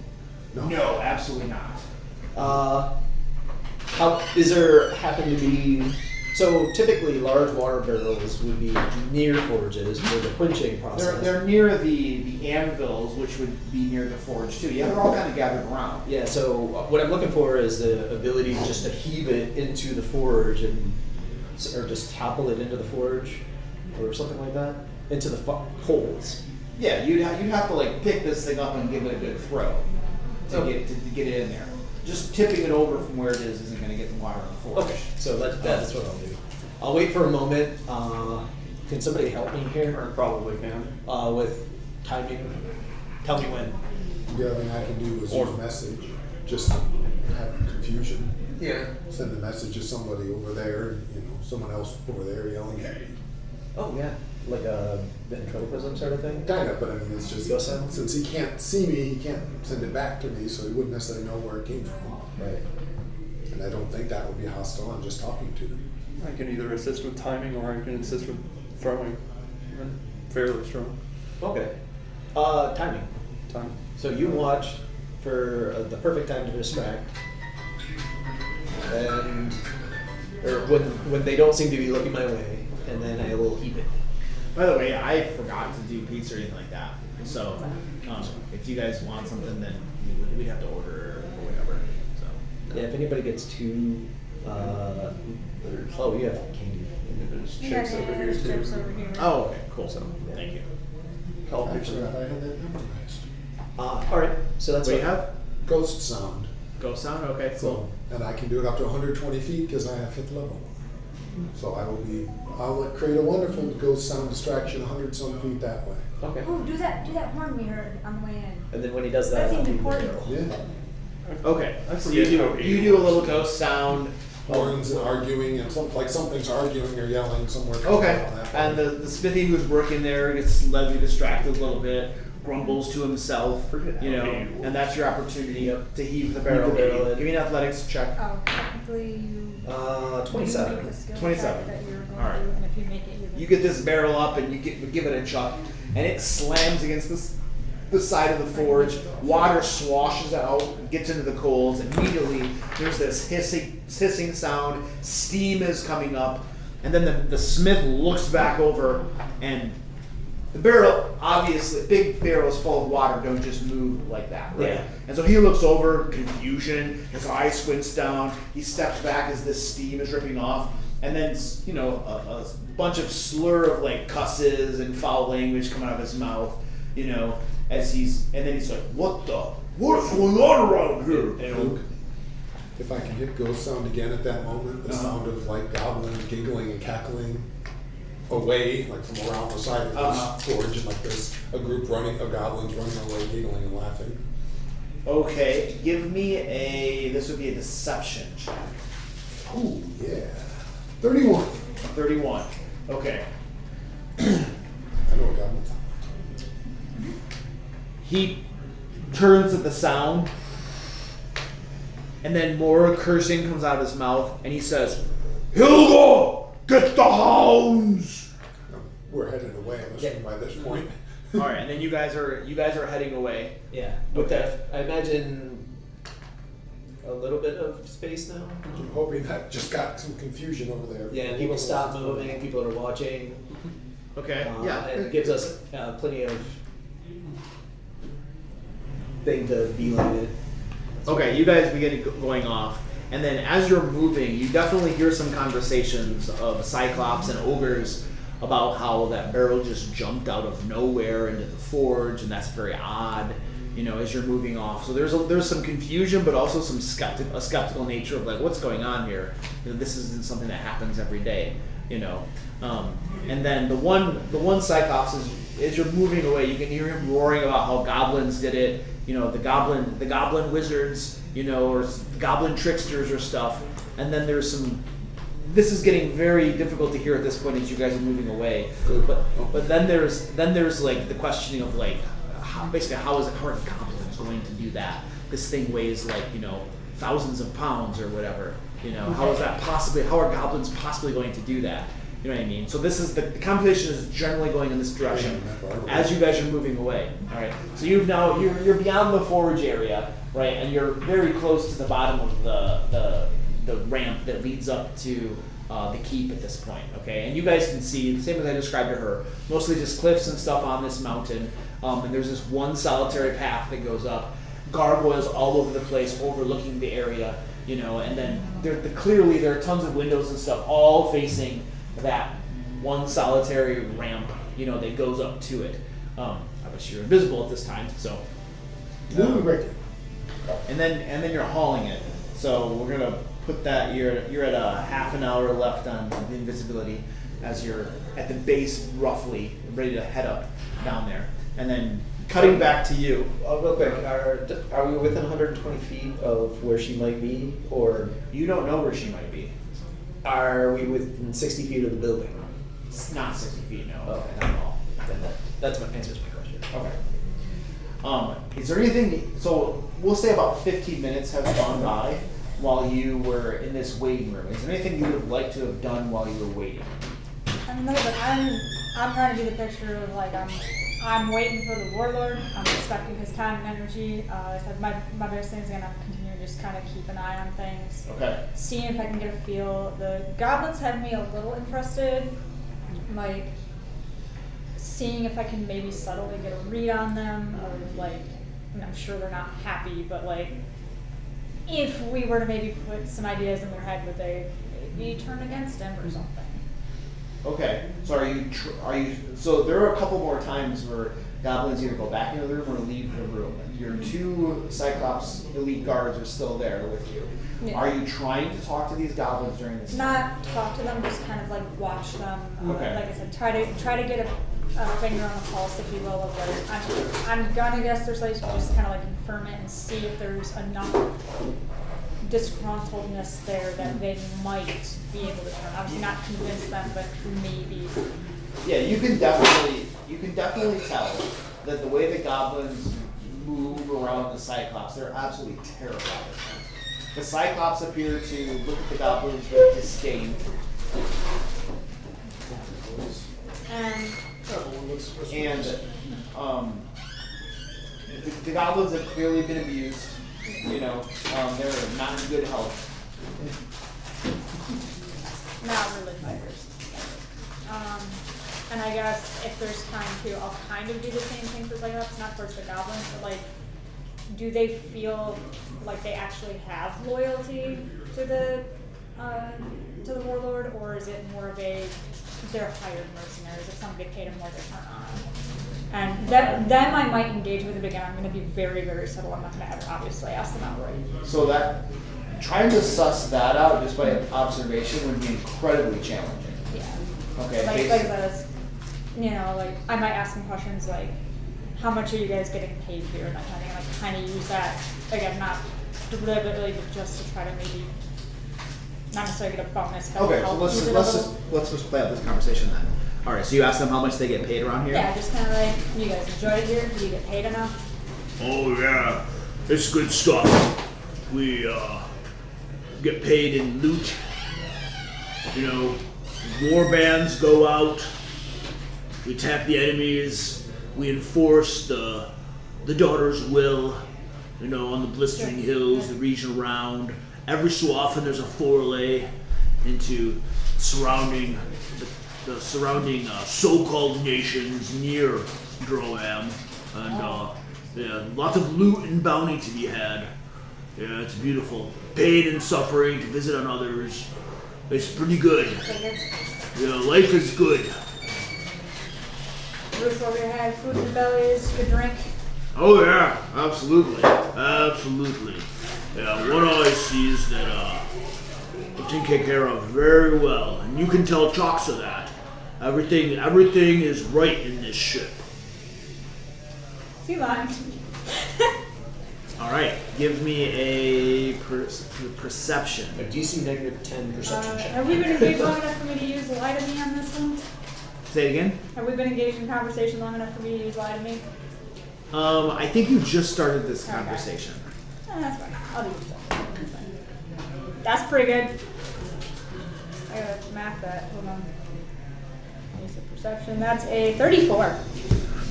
You definitely have the feeling that he's upplaying the status of things for your benefit because they believe that you are an emissary of Chaksa. And for whatever reason, they want you. Alex. What's up, man? For whatever reason, it's important to him that you believe, so that Chaksa might believe that everything is tip-top shape here. Why? You're not sure necessarily, but you definitely get the feeling that he's upplaying things. Now, does that mean that things are in a horrible situation? You're not sure, but he's definitely like white painting this a little bit, you know, Gotcha. whitewashing it. So you never question your share, huh? What do you mean, question our share? Of the loot. Why, you got loot for us? I don't, sadly, because they don't pay me enough either. Well, then why you work? Why you doing it? Because you got to. Well, you know, sometimes some things are more important than loot. You know, like think about it. What are you gonna buy with gold? I mean, like I said, food for the belly, roof over the head, good drink. What else do you need? You know, I mean, better weapons is always but what's up? better weapons for inflicting suffering is always good. I mean, all you really need to cause suffering is this. And he shows this nice, beautiful axe, you know, and he holds it close to you. Take a good whiff of that. You smell that? So when Yeah. do you smell the axe? Yeah. Okay, so he's got this big axe right next to you, and as you smell the axe, there you can see that there appears to be an oil that has been layered over the metal of this axe. It has this dark green sheen to this oil, and as you smell it, it has this mild, like metallic mint smell to it. There's a distinct mint smell to this axe as he holds it close to you, and then he says, You know what that smell is? That smell right there is pain and suffering. Yeah. Yeah. We got drink, we got food, we got a roof. I mean, what else is good in life? I mean, good company always helps too, but Oh yeah. Great company here. Beautiful. And we even got pitiful little squirts to abuse. I saw Snap their legs, pull their arms off if they look at you cross. You know? Hi. Yeah, it's nice. Well, when I get back, if I get back, I'll have to make sure Shock's on this. Oh yeah, well you'll get back. Why wouldn't you get back? I mean, you guys confirm my suspicion. That weird cloud of smoke from earlier. Oh yeah, you know, that's pretty normal. This is one of those co-zones, you know, with the fireplace. Yeah, fireplace. Yeah, so this sort of thing that happens. We're not too worried about that. We'll figure it out. One eye will sort things. Don't you worry. I'll make sure to bring it up. There's a reason that One Eye is one of the most trusted warlords of the daughters, you know. It's because he always gets the job done no matter what. He never has failed. Good. But I hope it's not a breach and you can take care of it. A breach in what? Well, I mean, you said this is an area that, what do you say, co-join. Right. I've heard those can breach and environmentals can come in. Well, yeah, we'll just kill him then. Hopefully it does. I hope that's not what's going on. You see, we have a war camp out there. We have an army. Cyclops army out there. What if they have one? Well, then it'll be war! Good. That's what I like to hear. Yeah.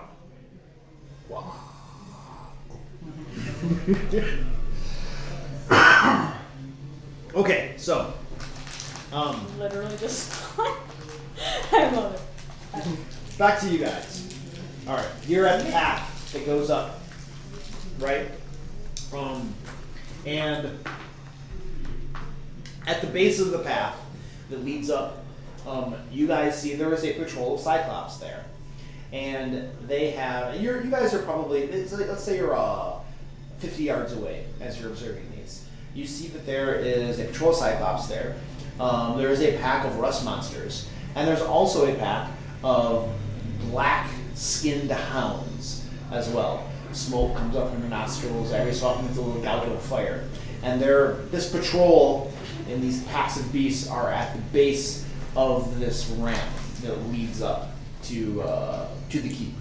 And it looks like they're stationed here. You know, it's not a passing patrol, they're literally stationed here. It's just me, you. As you guys think about it, I'm gonna buy it. And you. 3 of us. We're not really very good with an airwalk. I have no idea how airwalk works, so You gain a flying speed equal to your walking speed. And can go at 45-degree angles as if you were walking upstairs. Which is the weirdest spell ever, and I love it. I mean, I have fly. That works. I have a flying potion.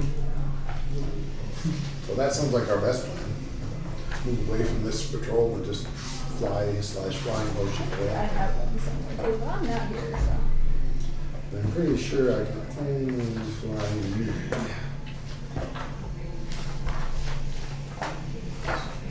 That's again one of my last spells, but hey, It only gives me fly for a minute.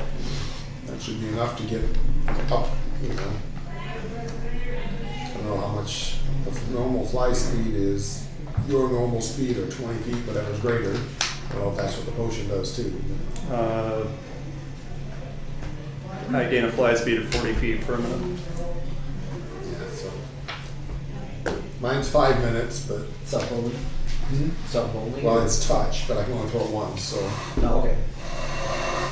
Because I can carry people. and that depends on if Luke's willing to let you carry me. And while without you- my armor, I'm seriously unencumbered. Yeah. That's fine. Like if Luke's willing, I mean, I think you and I have the same speed, so when we're not armored up. Actually, I'm not floating at all. Oh, it's totally cheater.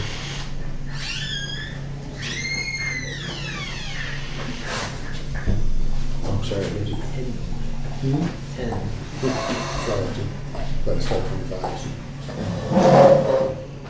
Oh, that's a fleet. Yes, I did my fleas. Well, I think that's our best plan, though. Have fun storming the Meteor swarm. castle. Meteor swarm, wipe the whole thing. No. We just wiped the whole thing off, you guys. Remember when you gave me that scroll of meteor swarm? Doesn't this spell have a 1 mile distance? Do you have one, Louis? No. What about a wish spell? Just wish us in the cauldron back. There's what did they put in the Icewind Dale module they made?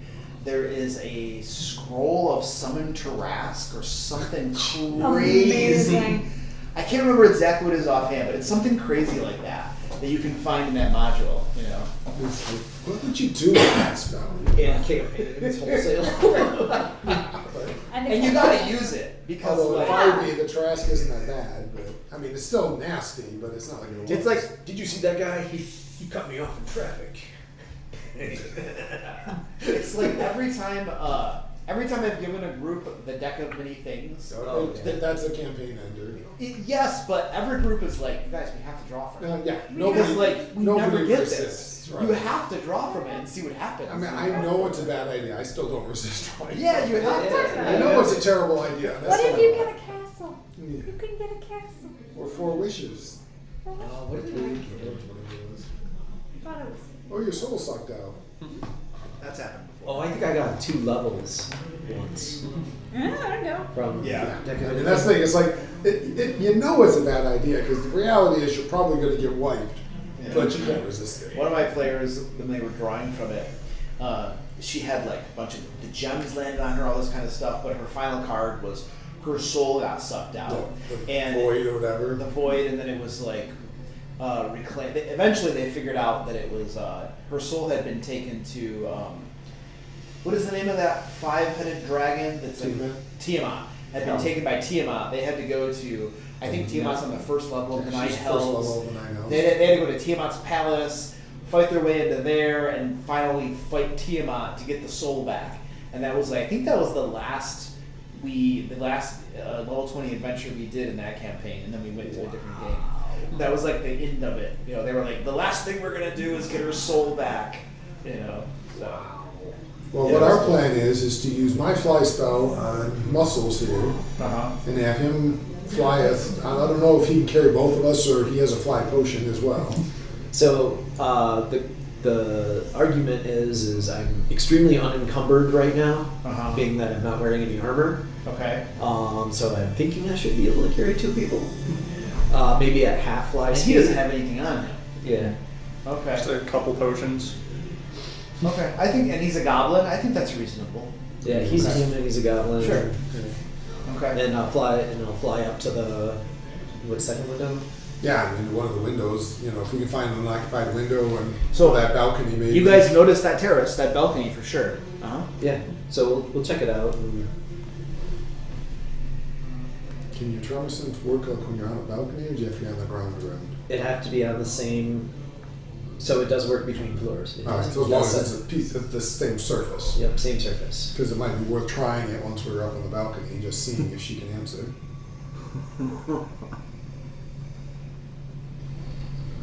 Worst thing is, Krabby was semi-set for this because this is my kind of adventure one, but if I had prepped more, there's a whole lot more nasty spells I could have to make this Actually, if I cast Airwalk, basically stuck in my 4 bubbles. You can swap spells. I have 10 minutes, yeah. So you might want to hold on to your spell slot for damage spells, where mine is solidly stuck in fly mode for the entire. If we go with Airwalk, I'm good with Airwalk. Yeah, so I use Airwalk. So wait, what? We used Airwalk instead. Airwalk instead? We have to walk at 45-degree angles. I'm walking up a staircase and just. All right. Look, I'm doing an Escher painting. So you guys cast that, and then the 3 of you go up to this terrace that you can see. And as you approach the terrace, we'll say you're like 15 feet or so as you come up, and you can see this, get a little view of the terrace before you just plop down on it. And you can see that this terrace overlooks the blistering hills. The air is heavy with sulfur and heat rising from below. The basalt railing is jagged and crumbling, pitted with scorch marks. Distant red lightning flickers on the horizon, coming from the direction of those plumes of fire, that rift that you opened to Fernia. And massive banners of Grathok's flaming eye symbol. A lot of the banners you saw in the camp too were this like flaming eye, which is apparently Gathok One Eye's symbol, his banner. They hang along the northern walls of this terrace, and you can see that there are 4 gargoyles perched on the railing of this terrace. They're completely not moving at all. They look like statues, but you've seen gargoyles enough since you've been in Droam. You're pretty sure that they're probably like gargoyles that come alive and kill you type of gargoyles, right? And you can see them perched on that railing there, looking out over the blistering hills. And as you observe them, every so often you can see like the eyes move a little bit or something. It looks like they're keeping an eye on things, and they're up perched above the terrace. You can see more gargoyles. They're off a little distance, but there are more off in the distance as well. Are these windows, or yes, those are windows with glass and all that? There are panes of glass. There are also bars across the windows as well. Yeah, that would be tricky. Scary restaurant stroke. So and then let's you guys figure out what you want to do from there, and let's cut back to you. All right, so finally, probably one of the 2 Cyclops that left comes back and says that Gathok One Eye is ready for you now, and they lead you off through this door right here, and then you see you're in like a naturally worked cave at this point. Not super huge, but like cave walls, naturally worked cave walls, and then there's a staircase, cut stone staircase that goes up to a door that opens up into. Scroll back to that area.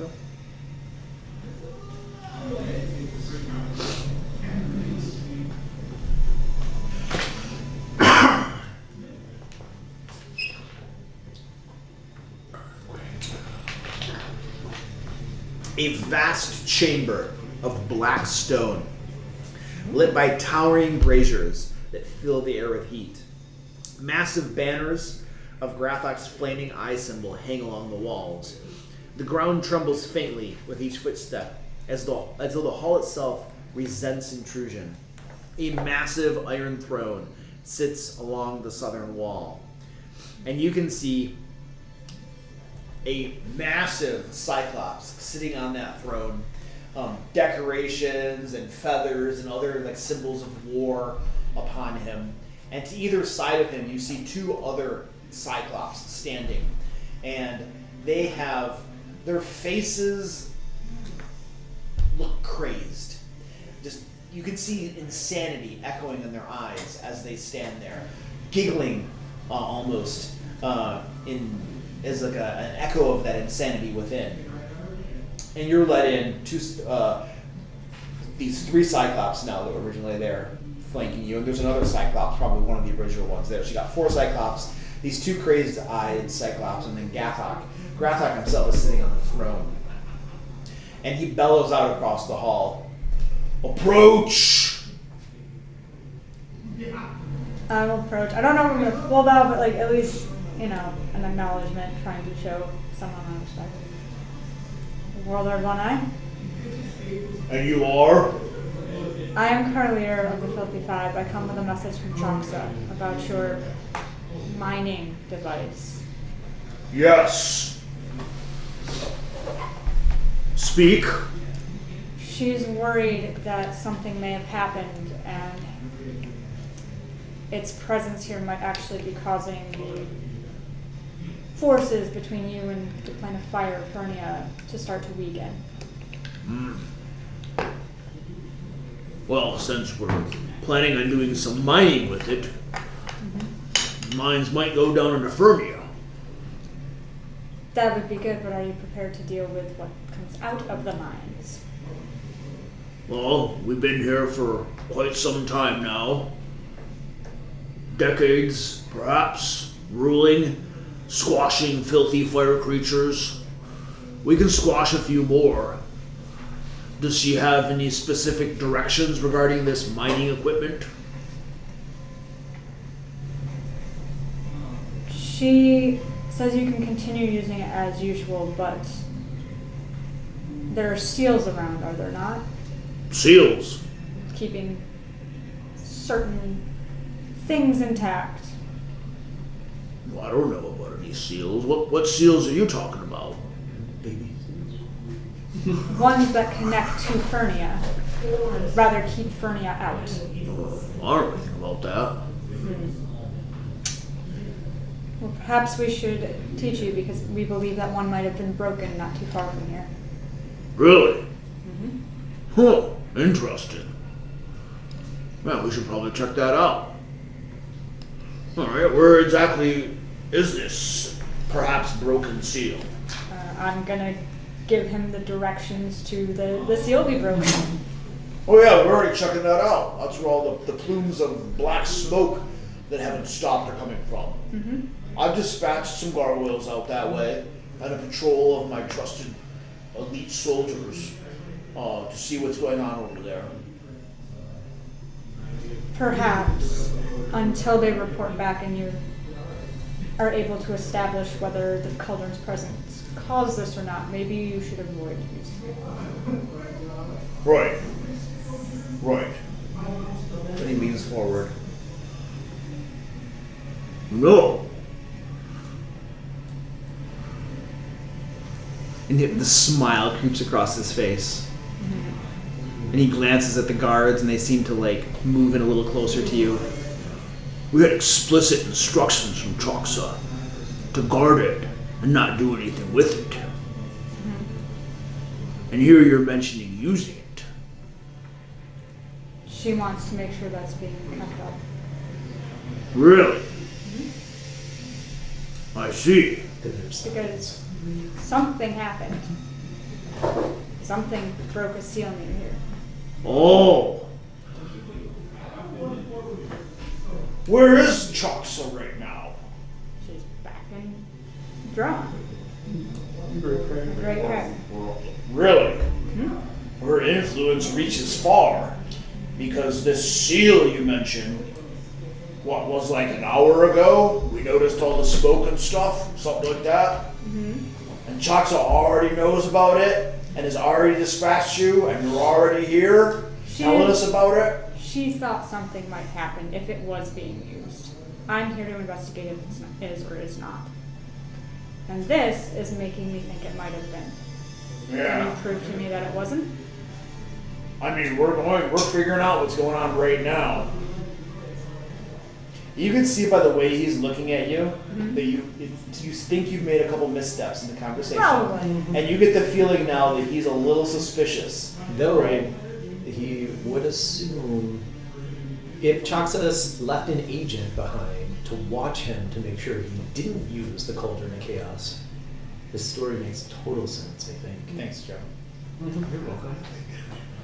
My point is, if you have not been using it, you have nothing to hide. It might have been something else. I'm here to confirm that's the truth. All right.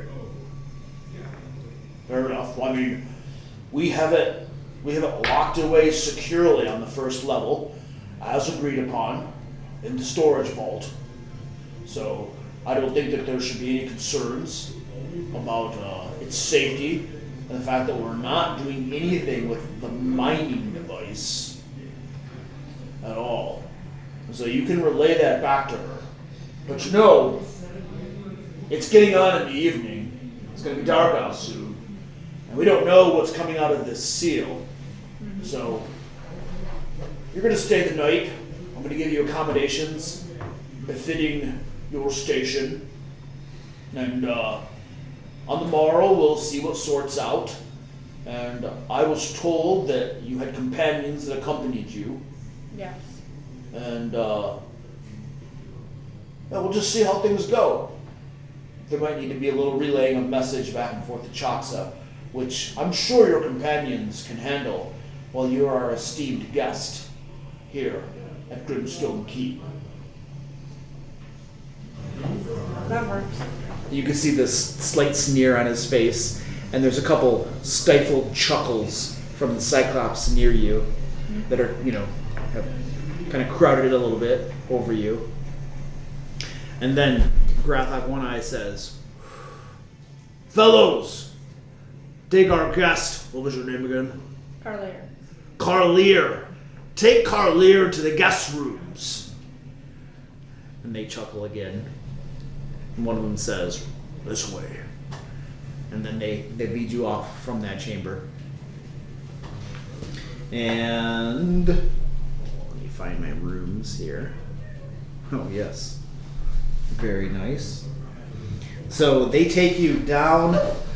There are these staircases that led up to this Lord's Hall right here. There's a tunnel. This is the open worked area of stone. There's a tunnel that leads this way right here. And then there's a door, a heavy, heavy wooden door bound with iron right here into the wall. And squatting near the door, there's like a stool. This big fat Cyclops is there. He's got scars all over him and stuff. He's sitting there, and one of the two Cyclops soldiers that are accompanying you says, "Open her up! Open up the guest rooms." And the big fat Cyclops looks at him, this weird look on his face. "Guest rooms. Stands up, and there's like a big metal ring, with one solitary key on it, and he puts it in the lock hole, twists it open, and the door groans as it opens up. That's what I figured. Time for plan B. What's plan B? I mean, yeah, now it might be B. I'm going to. I gotta figure out how, but I'm gonna create a diversion, distract them, and then grab my Invisibilator, remove my armor, and pop it. Okay, so let's hold that thought. Okay, we'll come back to that in a moment. It's just the guest room. What's the worry here? All right, let's come back to you guys. You guys, I think, were about 15 feet or so away from this terrace that had these gargoyles perched there. Yeah, so got an idea. Move away. Decent, so we can cast a spell. with a verbal component. I'll cast my silence spell. We'll land on the terrace inside the silence bubble. And then, now gargoyles are predatory creatures, so their eyes are facing forward, right? I can't see the gargoyle to the left or the right. Or we just sneak in. Or we could just sneak in. Yeah. What are you getting at? Well, I could have smash the gargoyle. He was going to smash them because he's a child, but I think it would be smarter to do the silence, get on the balcony, and try to sneak inside. Okay, let's do that. So we do that. Silence spell, land on the balcony, open up the door. It's probably locked. Somebody needs to pick locks. Hopefully we brought a rogue with us. Well, we brought a monk who knows how to do thievery. Oh, that's good. Yeah, but I don't have my skeleton key. You don't need it, you have pure talent. Alright, so you go wait a little bit so you can cast the silence spell. And then you guys swoop on in and land on the terrace. In complete silence, you're completely invisible. And you can see that there is... No door. Hold on, I gotta... There's no way to get onto the terrace. It's a pipeline. You can't get in the building. And I don't have my gas walls. Purely decorative. And it's one giant pressure plate. As you fly, there is something that you notice. There are steps carved into the hillside or the cliffside that provide stealthy access from the terrace all the way down the mountainside. Now, it is a long way down, okay? And the steps are designed to be, just looking at them, when you were coming up, flying up, you saw no steps, right? Once you got to a certain height and then were able to look down, the steps were fairly obvious. They're designed to be practically invisible to anyone looking from the bottom, but if you're at the top, they're pretty clear to see the steps leading down, right? So it's definitely a way that you could descend from the terrace all the way down the cliffside, right? They're very precarious. It's a long way down, right? So if you got some sort of moving battle, this would be suicide, right? But it does provide a way up and down out of here, right? Into the war camp. Right? Yeah. Correct. Correct. Into the war camp, yes.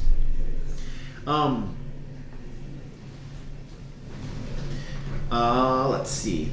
So you land on the terrace, and you can see.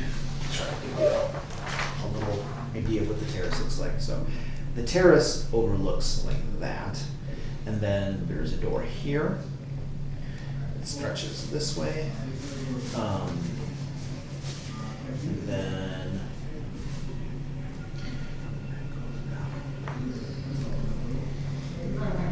This is a banner. And then we got all the way here, we got some more banners along here. And then there's a staircase that goes down right here. And there's a door right there. And the staircase continues going down here. And then there's a door over here. And then there's a door roughly here as well. And so we'll say that you guys, the terrace is open probably, we'll say it's open like about that. This is where, so that at this point they're actually able to move over things, right? But it's open air right here. So you guys are able to land right around this area or so. The gargoyles are all perched like right here, basically, okay? Looking this way. Cool. But you guys are able to land right about there. All right. So as you land there, you're keeping a good eye on the gargoyles, and let's see. This would probably be. Where's the perception? Yeah, Grimshaw. You notice that this banner right here flutters a little bit as the breeze comes off, and from your angle, it flutters outward from the wall a little bit, and you can see that there is a passageway behind that banner. Ooh.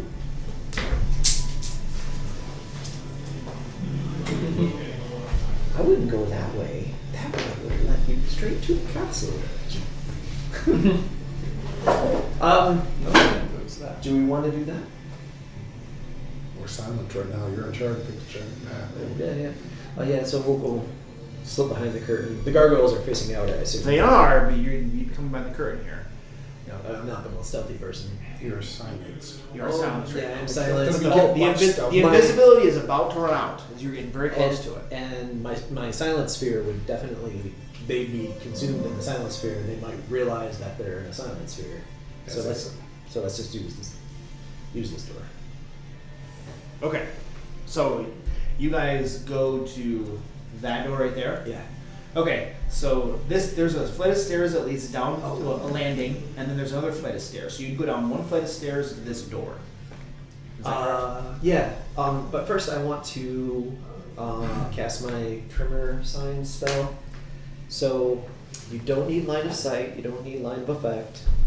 And if the target is within 120 feet, you can sub-vocalize to that target and communicate a message, and then they can do another return message. Okay, all right. And What's it's a subtle. You're setting it to Stalag, I presume. Yeah. And it's a Okay. subtle spell. It only has semantic components. Okay. What is the message you're sending? Sayla, where are you at? Can you reach me? Can I reach you? Yes. Yep. You may Just respond. double check. Okay. Outside of what looks to be the dungeon, trying to make my way outside to the terrace. Invisible. Yeah. I don't know if there's a limit, but I'm assuming it's under. Okay, so. Yeah, short response. And then I can cast it again. It's a cantrip, so. Now, when she communicates with you, does she has to speak vocally? To do so? Nope, it's all subvocal. Let's see.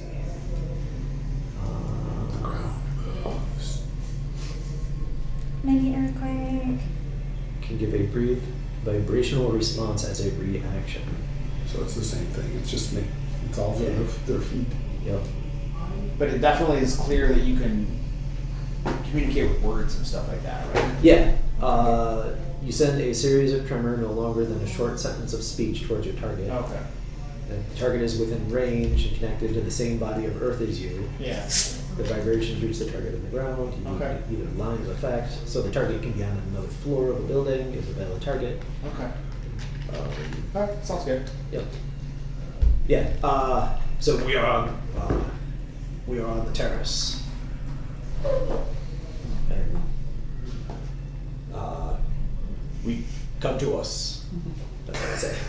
Ask if she knows how to get to the terrace. Well, she saw it on the way in. Yeah, but does she know how to get there? Oh. Or do we need to go find her? I said in the first response that I had mentioned the terrace, and I was like hoping if you guys had gotten this close. I mean, I don't know if Grim would have mentioned this spell before, but Again, it's cantrip. He can keep going back and forth. I'm sure you would. yeah, just like realizing that you guys are releasing the building. It's like, yeah, okay, we're talking about the same terrace, and I'm like, I can figure out where it is, but if you want to start trying to make a way, maybe. But Does it's she gonna have be a her normal fight. clothes on? She didn't. Yes. Probably doesn't know what happened since she disappeared. Sorry, He wants to use locate, but I'm not going to try to locate and then find out that they changed your clothes and we're in the dressing room somewhere. I mean, does Grim ask for Krabby? What clothes are? I feel creepy asking over a communication line about what their clothes look like. Yes, I'm wearing my clothes. What are we? Wait, hold on. What are we talking about here? Krabby just wants to use locate to find her. But he's making sure that like her items are the same as when she came in, so he knows what to home in on. So he's asking if she's naked or not. Well, no, just if she had the same clothes. Right, Okay. if you He made it creepy. Krabby doesn't. Yeah, right. And I'm using a communication spell to talk to a person about what kind of clothes they're wearing. Grimshot made it creepy. Krabby was really serious Okay. about just trying to figure out if he I could find didn't. her. It was creepy. I didn't make it creepy. It was just creepy. Can I look at my map for 1 second? 1 second. I didn't make it creepy. It was creepy. Anyway. Yeah. Shall we open up that door? I don't know. Where's the locate tell us to go? All right, so you guys are all over here. You guys are right here. Yep. Your invisibility wears out. That's fine. That's mine. It Just probably starting is. for 10 minutes. I can do it again. I would just rather save it for a later point. Yeah, like the way out. I can even do 2 10-minute versions of it if we're really desperate. Yes. Yeah, so let's. So does my locate start to home in on it? So what, you're casting what? Locate And what does that do? allows me to find something I know about, like say her sword or her clothing. That's why I want to make sure they hadn't taken her gear or her clothes or anything else. Didn't sound like it. They didn't say they did. I'd assume at least my clothes. I still get to keep my clothes even if they did disarm me. Probably wants to know what It says the target's one specific object or type of object. Okay. Right. And you're picking like her I clothing mean, or her gear. if she says that she has a sword, he would pick her sword. He's pretty sure he knows that, and it's fairly unique. So Is a magic tattoo count as an item? that would be up to him. I would doubt it, but it's a specific object I observe my own senses. You learn the Or a direction sword. to the object. Right. Okay. So the direction. Let me see where she is. It's like if it's So a specific the- object. I've I've got seen So it. you guys are right by Tattoo, this tattoo. these stairs. I just It's want to say- down and this way. Like still further down from us. Yes, Yeah. down and So this we way go down the next stairs and is the over. direction. Though, the question is does Sayla make her way up to us, or do we make our way down to her? She's she's invisible right now. And I didn't No, mention. we haven't done that quite yet. Oh yeah. Oh, you're not. Oh yeah. We're about to. Okay. All right, so you guys have done. You've come down here, done some things, cast a spell. Let's go back to Sayla at this point. Actually, let's. Okay, so they're about to usher you into this room. Try to make it Yeah. happen. What are you So, doing? Basically, I was gonna use the virtual Locust ring, and then I realized we have a long rest, so I can't do that. So I'm just gonna do a classic created version, like snap my head, like what was that, and like point. It's probably not gonna go well, but I need to buy just enough time to pop the invisibility room. So and That would dodge be the them. distract ability or Yes, skill. it would. use. Or you Okay. Just wait for us. Go ahead. I wanna. Deception versus perception. Wait for us. Wait for us. Oh, I wanna go into prison stuff. It's not very good. 26. Create a diversion. A 26. Yeah, it's not very good. I rolled like All right. You're like, what is that? And then one of the guards looks away. The big fat one is staring right at you, and the other one doesn't appear to be deceived either. What do you do at this point? I like pop the invisibility room on my armor and then start. Okay, so you Booking do on a something dodge. to your armor, and then you turn invisible. Yep. As soon as you turn invisible, weapons start swinging. Yep, that's fine. Okay, so let's I'm let's gonna roll do my best. initiative on- with you. Yeah, a little better. It's a little better. 200. Add your deception. Oh yeah, can I use my deception since I'm technically lying for this? And I died. Yeah, I think that makes sense. That's pretty good then. That's a 33. All right, I gotta figure out. I got a 200. That's 3 more than I would have got. Hey, take everything you can get. Yeah. I want them to use deception on me. Does that count? Right? Lie to me before you attack me, please. I gotta shuffle through all of my custom monsters I'm I had to sorry. make. Did Oh you- no, I just gotta find Should we myself. have another hero token? I'm tired. Let me distract you. Oh yeah, we should. When we get a minute. Yeah, we should. I mean, don't worry. I'm probably Since- spending mine very quickly. Well, since I realized you were out, I thought if we're going to get another one, you might want it back. Nope, I cast locate. I should mark that. This is. Do I have a That regular was a good one? small, but good idea to have that. Not quite on what we were hoping for. Thing, I mean, I was hoping to use it, maybe to home in on the cauldron, but then it's You so guys hard still haven't because I've seen it never yet. seen the cauldron. I could just home in on I a think that cauldron, makes sense. Okay. which would only be useful for. But I pretty did sure catch we're you said the close. first floor. You might have been lying, but I did clock that. We have red. That's my new favorite. We're gonna have an Indiana Jones moment. We have to select the right cauldron of chaos. No, I would figure we'd have the big rolling rock. There's a really fat guard. Little do we know, Chef Mama is. All right, what did you get? Took the cauldron of chaos and has been 33. using it. 33. I finally rolled well on my initiative roll to Well- literally get out of dodge. Well, you beat them all. Good. All right, so there are 3 of them there, So that- and The assumption is when the door opened, it was a dungeon, right? I mean, it was a big, Oh, heavy. what did you see? Do you want to know what you saw there? Yeah, I mean, you've already pulled the trigger, but I've already pulled the trigger, but I'm curious. Like, I would have at This least gotten beautiful one. guest room with a giant canopy bed and 3 magnetic infusion grapes. There was your human slaves there to give you massages and feed you grapes, yeah, grapes, just like platters of grapes. Peeled grapes and massage. Even then, though, she still would have ran. All right. So the glimpse you got inside, you saw inside, chains dangled from the walls, slick with rust and dried blood. The air smells of rot and burnt hair. Cracked stone floors slope toward a drain that hisses faintly with heat. So, 3 hot dudes in gimp gear? Hey, everybody's got their own paradise. I know. It's, You might have hot right in all of that. We can have this. I don't know. Like, I'm booking it. No, I'm booking it. I just gotta die. You've got to be faster than them, I'm sure. So get some guys up here. And then Selah? Yeah. Alright, here we go. The one question I didn't check Ooh. is tumble through a hostile action. That would be a GM call. So we're not gonna do all the walls and train and stuff, but Yeah, we're all 'cause I'm kinda- not planning You're on all staying kind of on, clustered to be together honest. there. All right, and Selah. Okay. So I guess they left me just enough space to run by. I'm not even gonna worry about the. I'm just 3 action sprinting. I said I'm not planning on staying down You're not. the same hall we came. Does Panache speed you up? It does, but I don't want to take the risk of. Yeah, finding no, I out. totally get not. I was just curious if at some point that becomes possible to do. Yeah. Can she acrobatically sprint away to look cool and get Panache? While tumble invisible. through. Yeah. Tumble through What's that? is. Yeah, it is. To feel cool. That it would be Oh. level 3. Selah, what are you doing? So like I said, I'm booking it down the hallway we came. I said I'm not planning on staying.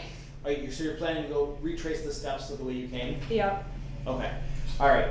So invisible, you dash between these 2 guys, right? Yep. Just as their axes come clattering All down, right, right, on the yeah. ground to where you were, and then as you book away down the hallway that you came, I think there was you get back into that room with that column there that leads over to the kobolds. I keep saying kobolds. The goblins room where you saw them.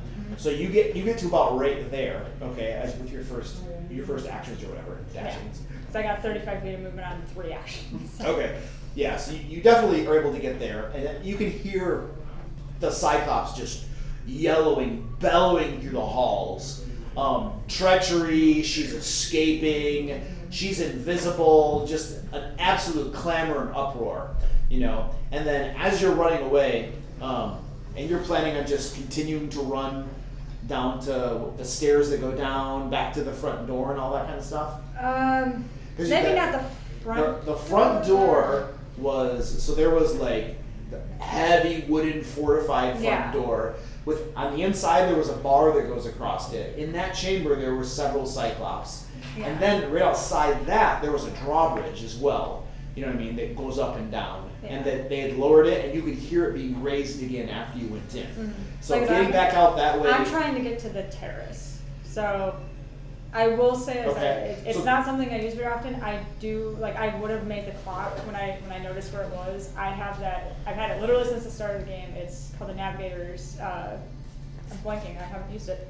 Mhm. Navigator Star. It's basically a magic tattoo that's a compass. So Okay. I would have been using that and made the clock of where the terrace is and just Okay. try to keep track Okay. of where that is in regard. And I'm going to be trying to do that, and like I said, just make my way to the terrace. All right.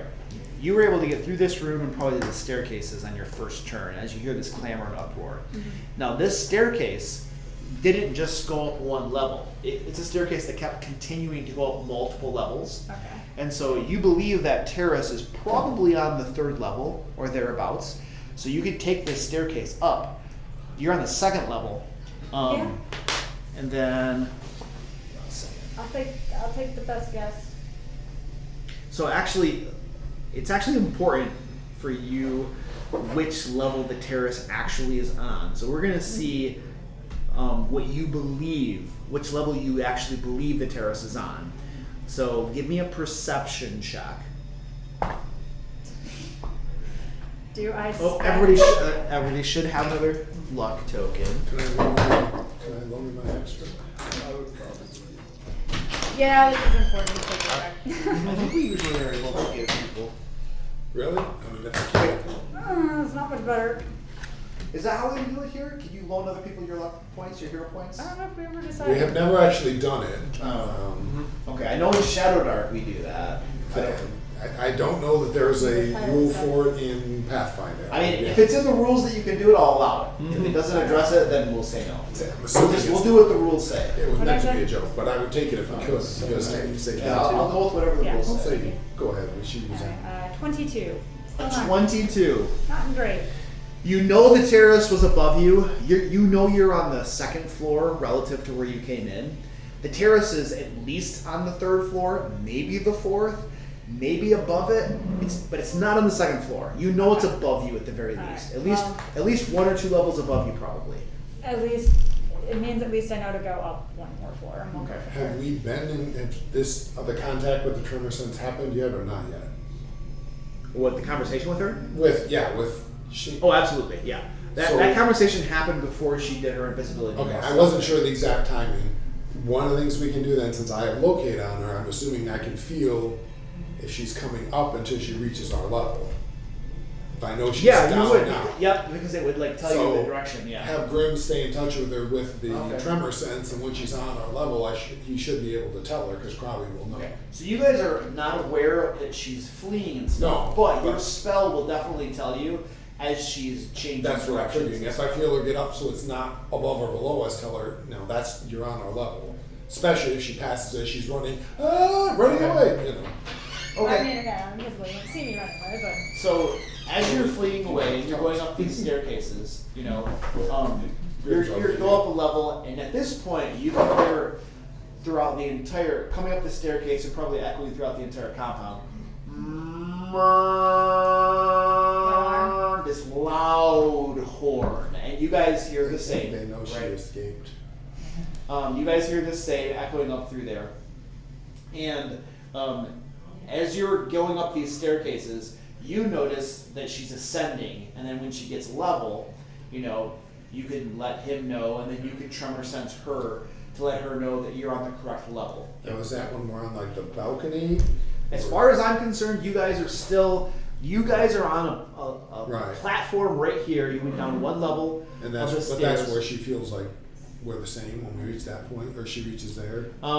It's not perfect. She's like below you, and then she's kind of starting to get level with you. Yeah, I mean it's a And- fake sense. Yeah, it's somewhere around there, but it's on the 4th floor. Is it through this communication? You figure out the 4th floor is where the terrace is. Okay, so you're at the top of these stairs right here, right on the 4th floor now. I think those go up to the 4th floor. Yes, you're on the 4th floor of those, and oh, hold on a second. You get to the 4th floor. And you're attacked by 100. There's one door at the top of the stairs stop at the 4th floor, and there's one door, and it opens in the direction of where that front keep was that overlooks the path up. Would you look at this? I don't think I have a choice. You can't get there from here. I mean, gotta try. So does the locate thing? Is it? I'm gonna try to open it Duration? It is, and it's not Stealthily real long. as I It's can. sustained, so I think. Okay. 10 minutes is Hopefully long as it's it not can- It's long. a really big door. Yeah. Okay, what is your strength? I don't have one. What is it? Zero. Yeah. She's- Say plus. All right, give me an athletics check as you strain against this big door. Doesn't know I don't even get this. That's a whole 9. Yeah. No, I'm not getting it.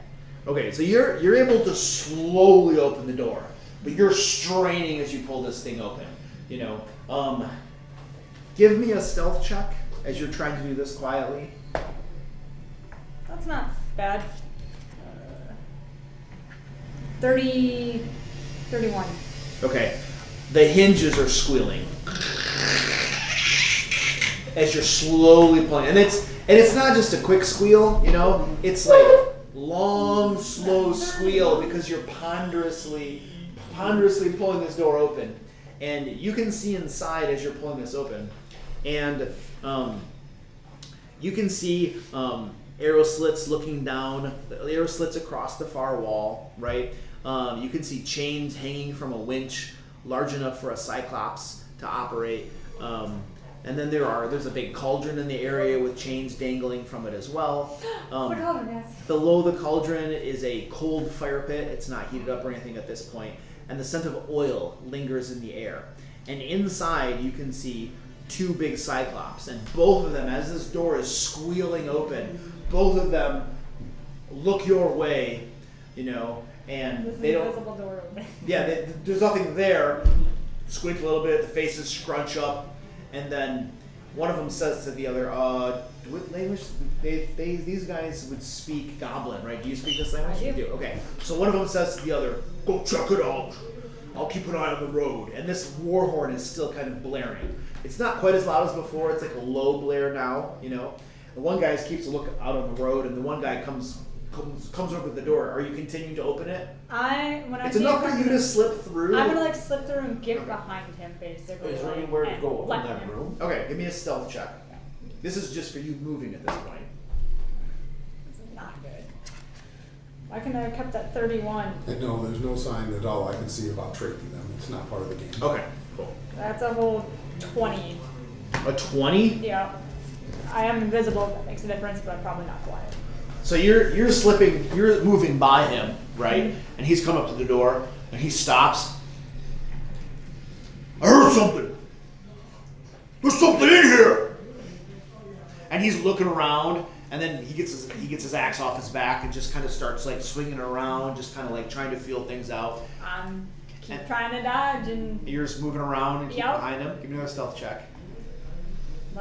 Preferably behind him, and then just keep going down the hall, I guess. What hall? It's a room. Oh, that's what it is. Is there an exit from the room? The stairs came up, and it opened up into this room right here. Right. And this is the room with like the windows and arrow slits and stuff that overlooks the road that comes up. So this is part of that big keep at the very front of it. There are no egresses from here. So the staircase came up to here and ended at this room.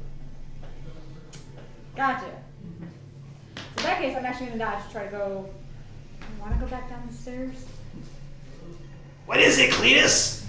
I think there's something in this room. I just can't see anything. Unless you can go through. Well, open your eye, Cletus. I was going to ask, are the windows big enough for me to get through, or are they too small? I know there's arrow slits, but arrow slits for a side. Well, there are windows with bars on them, and there are also arrow slits. Okay. But they're arrow slits for large creatures. Yeah. Yeah. So there is the thing for squeeze through. So it looks like you could probably try to squeeze through them to get out. That's a possibility. Yes. Fight, and I don't want to suck. Yeah, that would be terribly embarrassing. What's that? Oh, your ass hanging out the window. And you get stuck. And how long does your invisibility last? This one, 10 minutes. 10 minutes. Okay. So.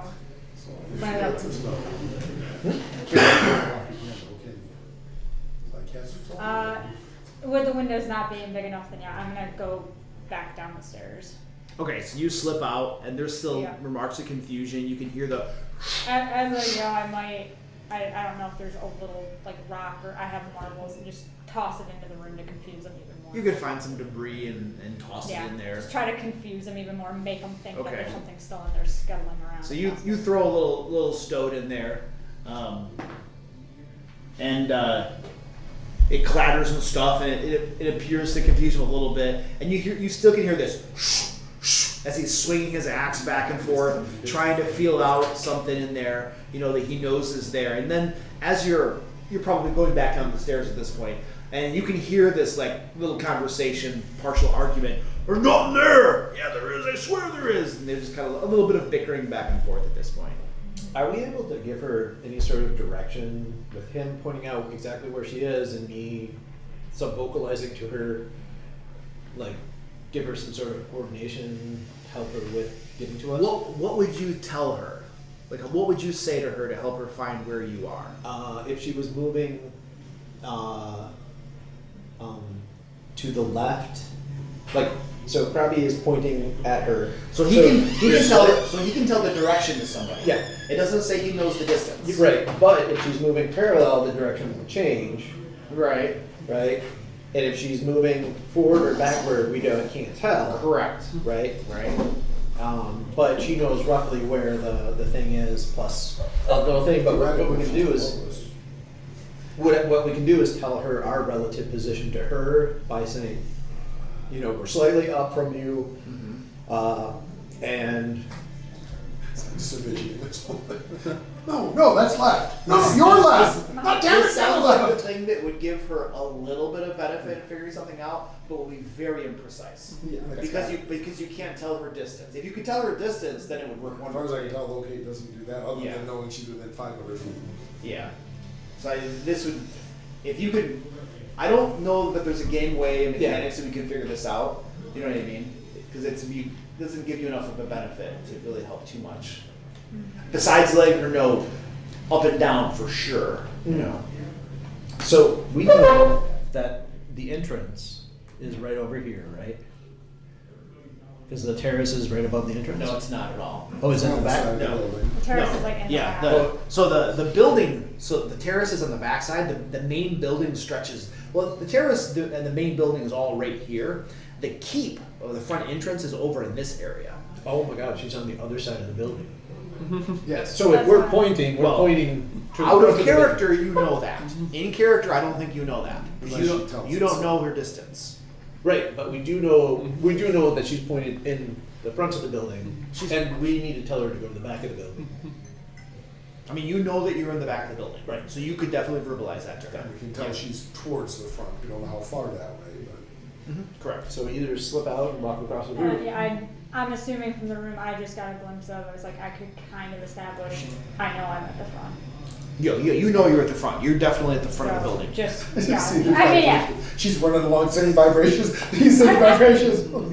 No, I think it's very feasible within the Yeah. game mechanics. There's just a fun image of. Oh yeah, no, this is great. Yeah, great.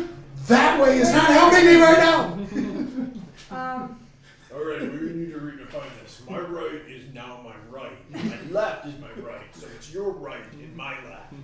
Going back down a floor to Probably the just third like this floor. in the game. Okay. Like I said, not knowing that they're in the back. Like I said, I'm at the front. Like I said, using my compass. I'm assuming, judging by the picture, I would have known the terrace was northwest, right? Ish. You know the direction of the terrace Okay. relative to you. Using that again, Pocket, is there from the stairwell a door heading that rough direction on the third floor? Okay. Before I answer that, the rest of the guys who are over here, do you have any intentions of trying to go in and find her, or are you mostly staying put and hoping you can get her to come to you? My ambition was to stay put at this Okay. point, unless she lets us know through the Alright, camera. so I'm mostly gonna just ignore you guys Yes, and please just do. play her thing out. Right? Completely Let me know if at some point you guys have an idea to do something different. Grandchild, no, tell her left. Something different besides just staying put, okay? Alright, so then you. See who's over here going, why can I not do that part of this? Maybe we can make it work. Alright, so you come back down these stairs here. You're on the second floor now. I want to go And- to the third floor. I'm sorry, the third floor. Yes, you're on the third floor. Let's And start. there is a hallway at the bottom of these stairs. There is a hallway that stretches toward the back of the building here. And then there are arrow slits that outlook over the chasm, you know. And then at the end of that hallway, there is a door. Another massive door that's going to be a pain in the butt to move. Yep, absolutely. All the doors are like that. This is made for giants. Yep, that's fine. We'll go down to that door. Okay, so you're at that door. Give me an athletics check. Yeah, I'm definitely not moving to this time. That's a 2. A 2? It's locked. Okay, Don't have anything. so you can't even budge It feels this door. locked. You can't even budge this door. Yeah. The door's locked or you're weakly. No. Mine looks better. And that was the only one on this floor for doors. On that floor, oh no, there was at the bottom of the staircase, there was another door that leads into the front keep area. Like there was like a multi-story to that keep. Like I 4 don't know. levels. I have. Why did you try? Because the door's freaking big. And right about then, this door opens as you can see a couple of cyclops are coming through that door. Immediately pressed against the wall, thankfully in this. And the 2 cyclops, one of them has on a chain a black hound, a little smoke coming out of his mouth or whatever. And this door opens, the first cyclops comes by you, and as the first cyclops is coming by you, what are you doing? Assuming the hound doesn't lunge for me, which I have a feeling is about to happen. Nothing has happened yet. I'm going to try to sneak past them. So you're what, flattening it out a little bit so he can go by you? Yep, and then sneak in the door So before it shuts. he goes by you, and as the second one's approaching, the hound reacts, it stops, and immediately begins sniffing and growling. And the Cyclops says, "What do you smell, boy? What do you smell?" Yep. And this hound is looking in your general direction, sniffing, and coming closer. I'm still gonna. What am I gonna do with soap? Give him something to smell. It's an invisible bar of soap. It should be useful. I mean, I can try to yeet another piece of debris, and again, like I'm not hanging around to try to have the dog. Yeah. I'm gonna try to pretend. I might have to tumble through. The Yeah, time has come. Yep. We But- believe in you. Yeah, I'm still trying to get past him. Like, so Okay. I'm gonna throw something to try to distract the dog. I don't know All right, what so to do. you pull something out of your backpack or pouch or Yeah, something. like I got a bag of marbles for this exact thing. Okay. I said if there's a piece of debris, just something to try to distract the All dog. right, so again. I don't you throw a marble, and they're both looking in your general direction. And as the marble leaves your hand, it becomes visible, right? And then their eyes snap to that location where the marble kind of came from. You know what I mean? And then the Cyclops lets go of the chain and says, "Get her, boy!" And then the dog, this hound, lunges at you, mouth open. You can see flames down its gullet as it lunges towards you. And you're trying to like move by it as it does this. And let me find my stat block. I don't know if it was a 2 action. 1. Wait 2 seconds. Grim's like, are you here yet? Are you here yet? Krabby says left. Yeah. Well, maybe you're right. Words like left and right. He said towards the L hand. Then he said the other way. Yeah, and check this out. Both make L's. They do both make L's. Or neither one does. I'm dyslexic, it doesn't help. Elves, I don't know. I just figure the Grim's like, This one makes an R. Grim's like, what's an L? And as this hound lunges at you, fire spews out over the area. And I need you to make a reflex save. Is it supposed to be good? Wow, I need to retire this die. What the heck? Already, it's a new die, and I already. Maybe you need to cast the 24. locate spell on 24. 2 halves of her All right. body. That is a failure. I need to roll a bunch of dice. Sad, I don't have I don't think improved it's gonna vision make- because No, next step is to send us charging that way if this gets Yeah. too ugly. But you're running dice roll. That's a lot of die. So you can communicate with me as a free action on your turn, if you would like, just or a No, yeah. reaction on your anytime. All right. So I Scream have for help and we'll come. Try. 10, 20, 33, 37 points of fire damage. Okay. you do have some 37? resistance to fire. 37.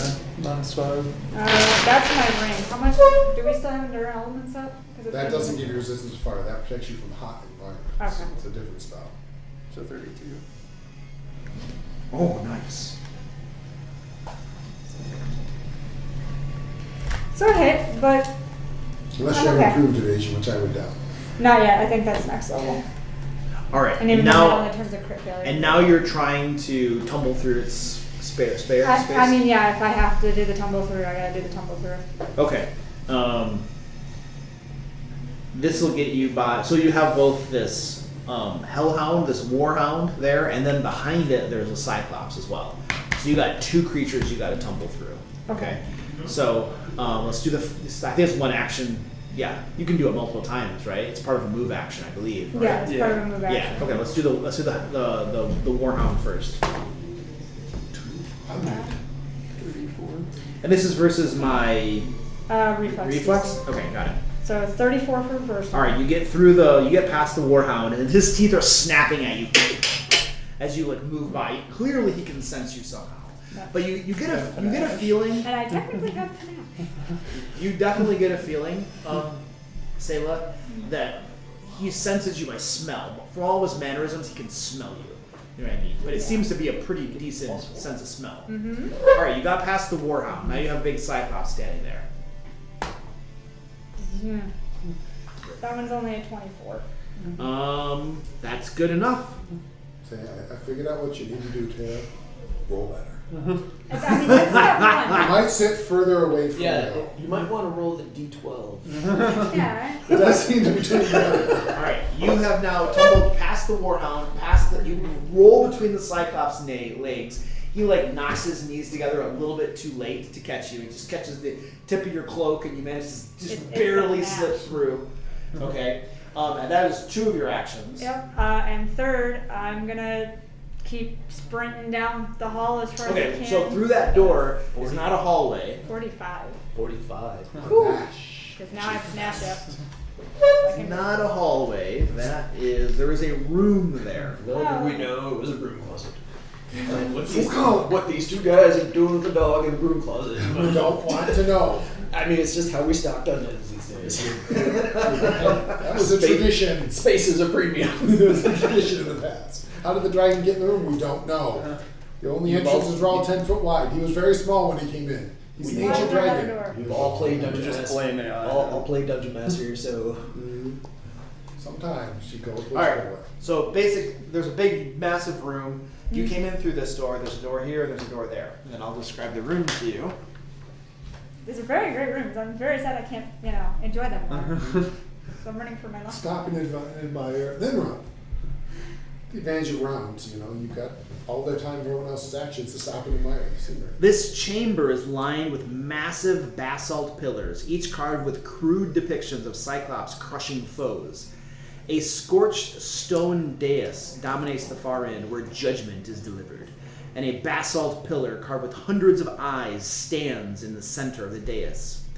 The smell of ash and fear clings to the walls, and you can see in this room there are a couple ogres standing there, and there is a group of 3 goblins that are all chained up nearby where the ogres are. The goblins appear completely terrified, and the ogres are glancing around. The whole compound is at alert. The ogres don't appear to be participating in the search. They're just kind of guarding the goblins, it looks like. But they're standing roughly around this area of the room here. You have like 1 minute left. What would you like to do? And this is where the 2 Cyclops and the Warhound Yeah, are. and then is that actually a hallway off to that side? This right here is a window that overlooks. This is where the chasm is that leads down, right? So the mountain, Okay. the mountain is Mountain's like on this side, on chasm. this side, and the chasm's here. So there's like a lot of arrow slits and windows that overlook the chasm out that way. So And we're windows. and Yep, yeah, you're right. here at the back of it. So Yep. I gotta get through that door next. Okay.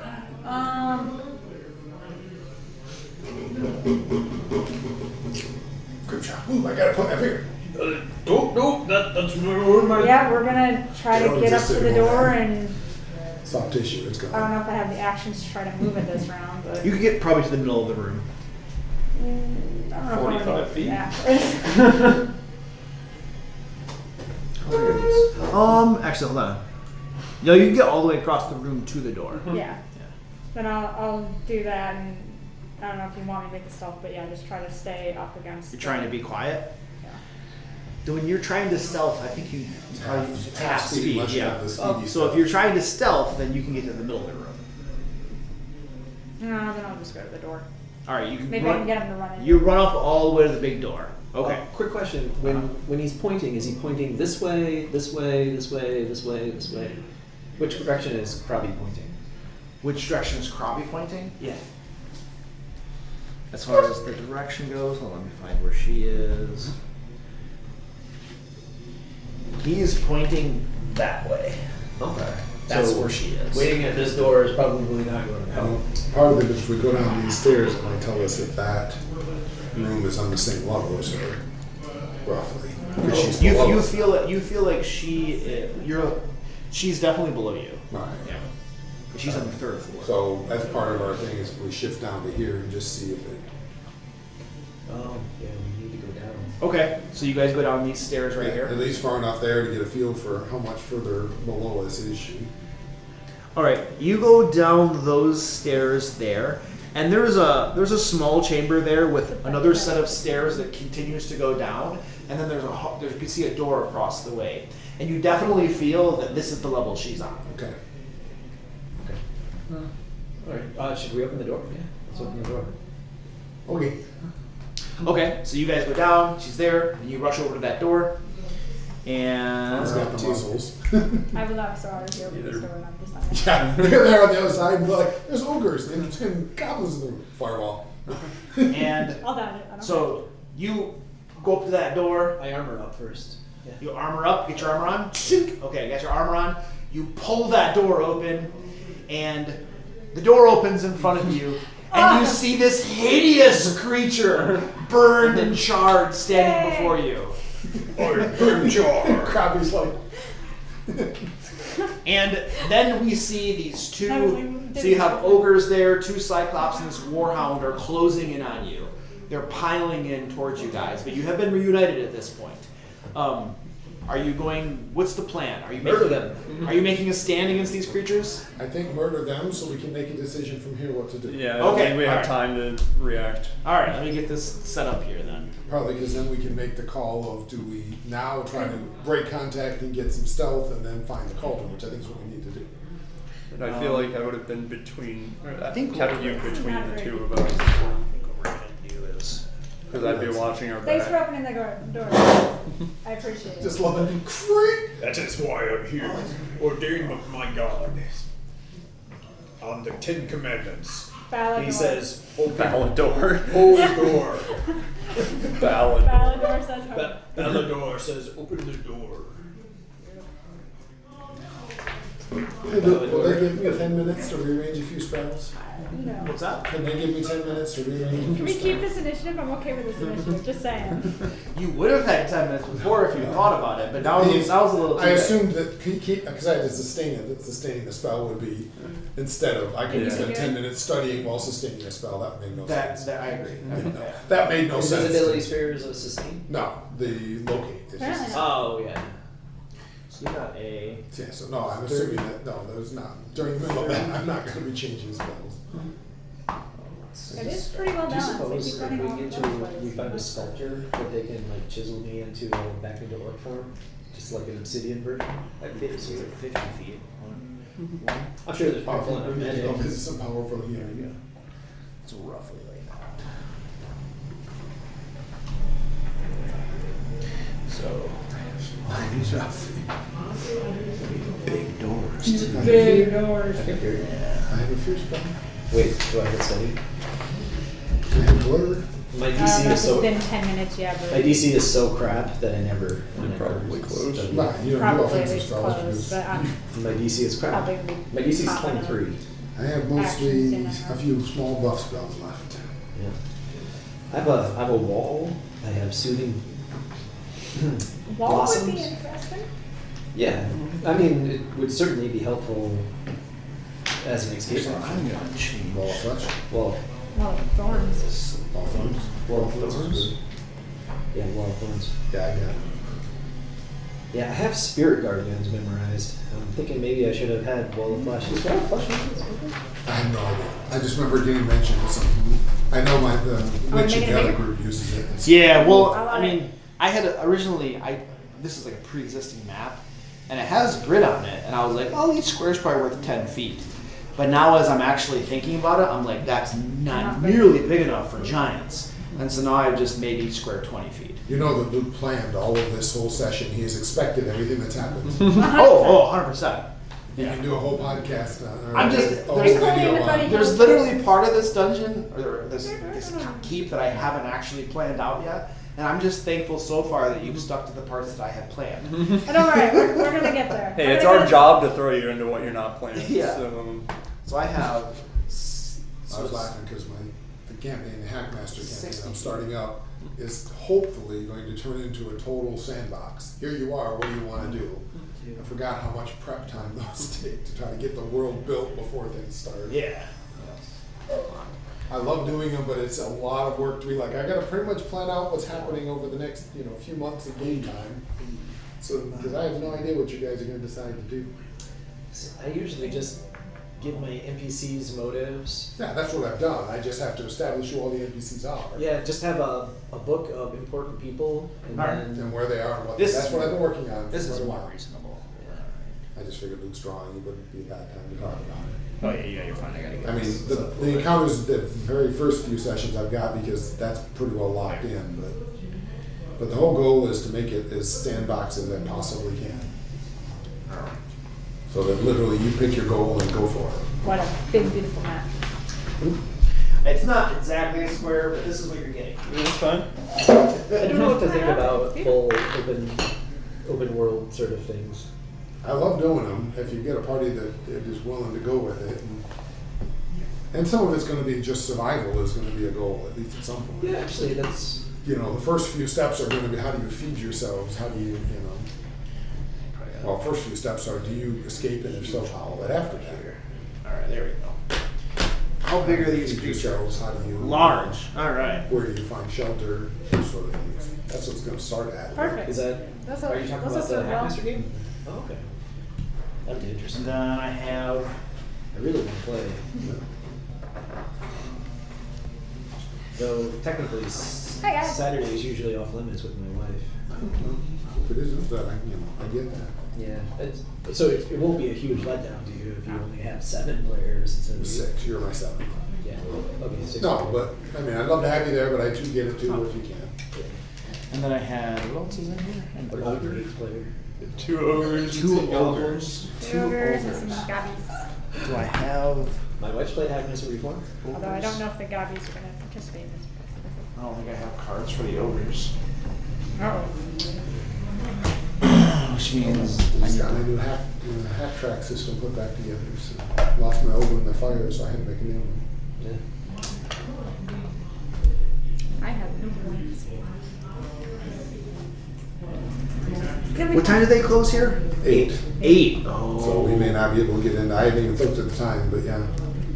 No, yeah. 7:30. We might actually just want to take a picture of this and then pick this up at the next because we will never finish this and we're gonna have to stop in the middle and I hate stopping. Yeah, that's fair. So yeah, let me. Yeah, there's no way we're finishing. I mean, you can just write down +2 ogres. Yeah, just make Well, yourself. I got. If you have the, yeah. And I don't know give what you you a chance got to over get the cards. Yeah. Think on the plus side. A couple ogres here. They set it up so that you can. Little goblins. The goblin. Make a note that we haven't even rolled initiative. Shackled goblins. Let's see how well I roll. I'll tell you if I rolled initiative. No, didn't roll initiative. If I roll initiative, it'll be the first dice roll of this session. I've had some. I had a couple. For me. I had a couple, but not many, which I didn't mind at all. I had no session. This is the kind of session I like. This is. Plotting and planning and moving and sneaking. And then Well, having what did you everything say? go You like this sort of thing? Yeah, that's terribly awesome. wrong and. Well, of course it goes wrong. I mean, if it doesn't go wrong, then it gets boring. If I get to use my baritone, then I'm happy.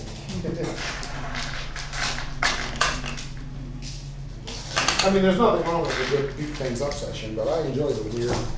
I was expecting you guys to try to catch up a little sooner. I'm not gonna lie, but this works. No, I like this. I thought this was cool. It was Because very cool. It was very It was fun. like I like getting through like the army encampment type of thing, you know. Yeah. And then I usually don't like the splitting up thing, but I think this was kind of cool as like a one-off type of. Yeah. We went in. We had this idea. We went in, and then we get in trouble, and then we're trying to get her, and then we're trying to like meet back up and all this kind of stuff. How much did we wander off at the risk of getting everybody lost? Yeah. Hey, wait. Did I cast spells that work heal? You did. Two You of them, I did. think. Weird. It's like a cool break from like what we normally do. You know what I mean? Sort of thing. I'm a Cleric. Did I say that right? No. Any more? You're a cleric. I'm pretty sure I'm a paladin. You've never been a paladin. You could have been a paladin. You didn't want to play a paladin. For some reason. Wait, I thought you were a paladin. He was a champion. He was a redeemer. Not a paladin. Oh. He was the neutral good version. Okay. Remember, everybody has to repent and follow Grimshaw's vision on how the world should be. To be brutally honest, he was an oath breaker about 10 minutes into the campaign. But since you didn't do that, he was a redeemer. No! Grimshaw was a neutral, followed a nature cleric. You're the oath breaker. First of all, you have to be neutral good. You can't be neutral and be a champion. Oh, that's true. Second of all, you're a redeemer who went out looking to pick fights with people. That's kind of violates the oath, like right Did there. not look to pick fights.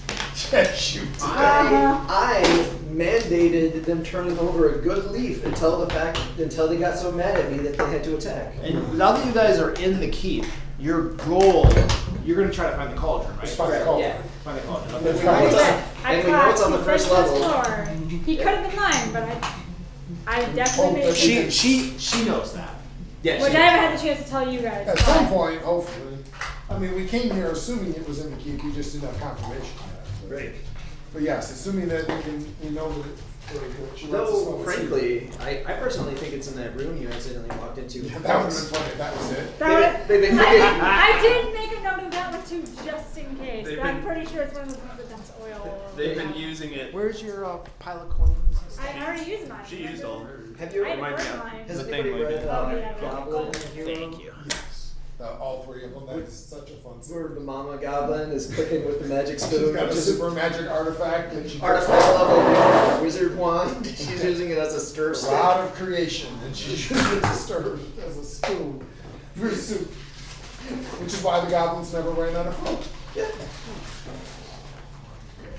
has gotta go in the Did you know he's local? I knew it was the area. I didn't know how local, Yeah. but Michigan State. and I knew he was in like mid-Michigan. I didn't know exactly where. Yeah. So we Yeah, got. that is such a fun. He actually has a number of very fun series. I tried to read the librarian one. I didn't like it. Yeah, I love the librarian one, but I get it. It's got to be the right thing. But I really I mean, enjoyed that one. what was the name of the spider? Smudge. Smudge, yep. Yeah. I mean, that's a great character, and you'd like to. I really wanted to follow his adventures.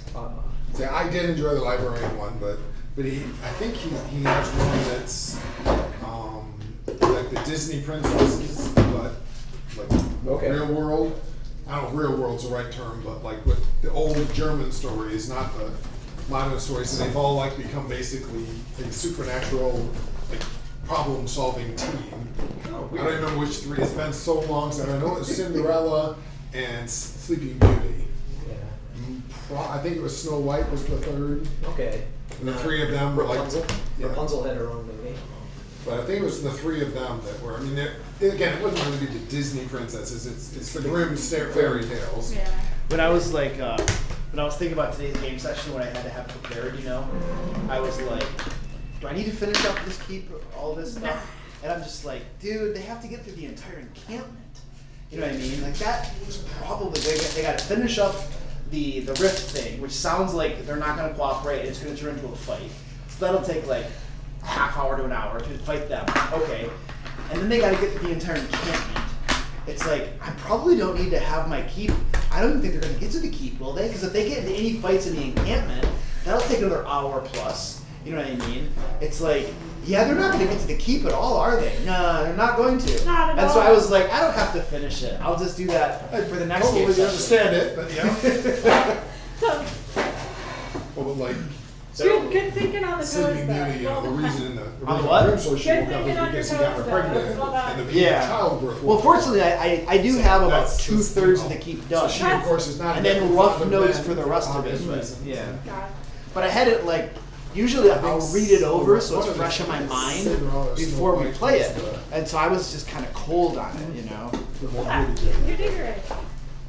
Wouldn't have even realized. It's half the job of a GM is Yeah. Well, that's remembering it all. Yeah, just remember in the art of entertainment, the audience doesn't Yeah. know what's supposed to I've happen. never seen that. Right, yeah. So any mess ups were Yeah. intentional. if you just Absolutely. keep going. Yeah. Well, that's my problem. I was laughing and talking to Skylar as I was working on the Hackmaster Gladiator part. I'm like, I think I have enough the first session. I've got more than enough, probably for 3 sessions, because if you outdo what I have, then I start improvising, which I'm pretty good at, but sometimes I get a little crazy and then I'm stuck with it. Yeah, occasionally gnomes start bumping Yeah, people that's with the hard part. transforming their hammers into bonk devices. Hey, that was fun. He challenged them too. That was on him. Wait, what happened?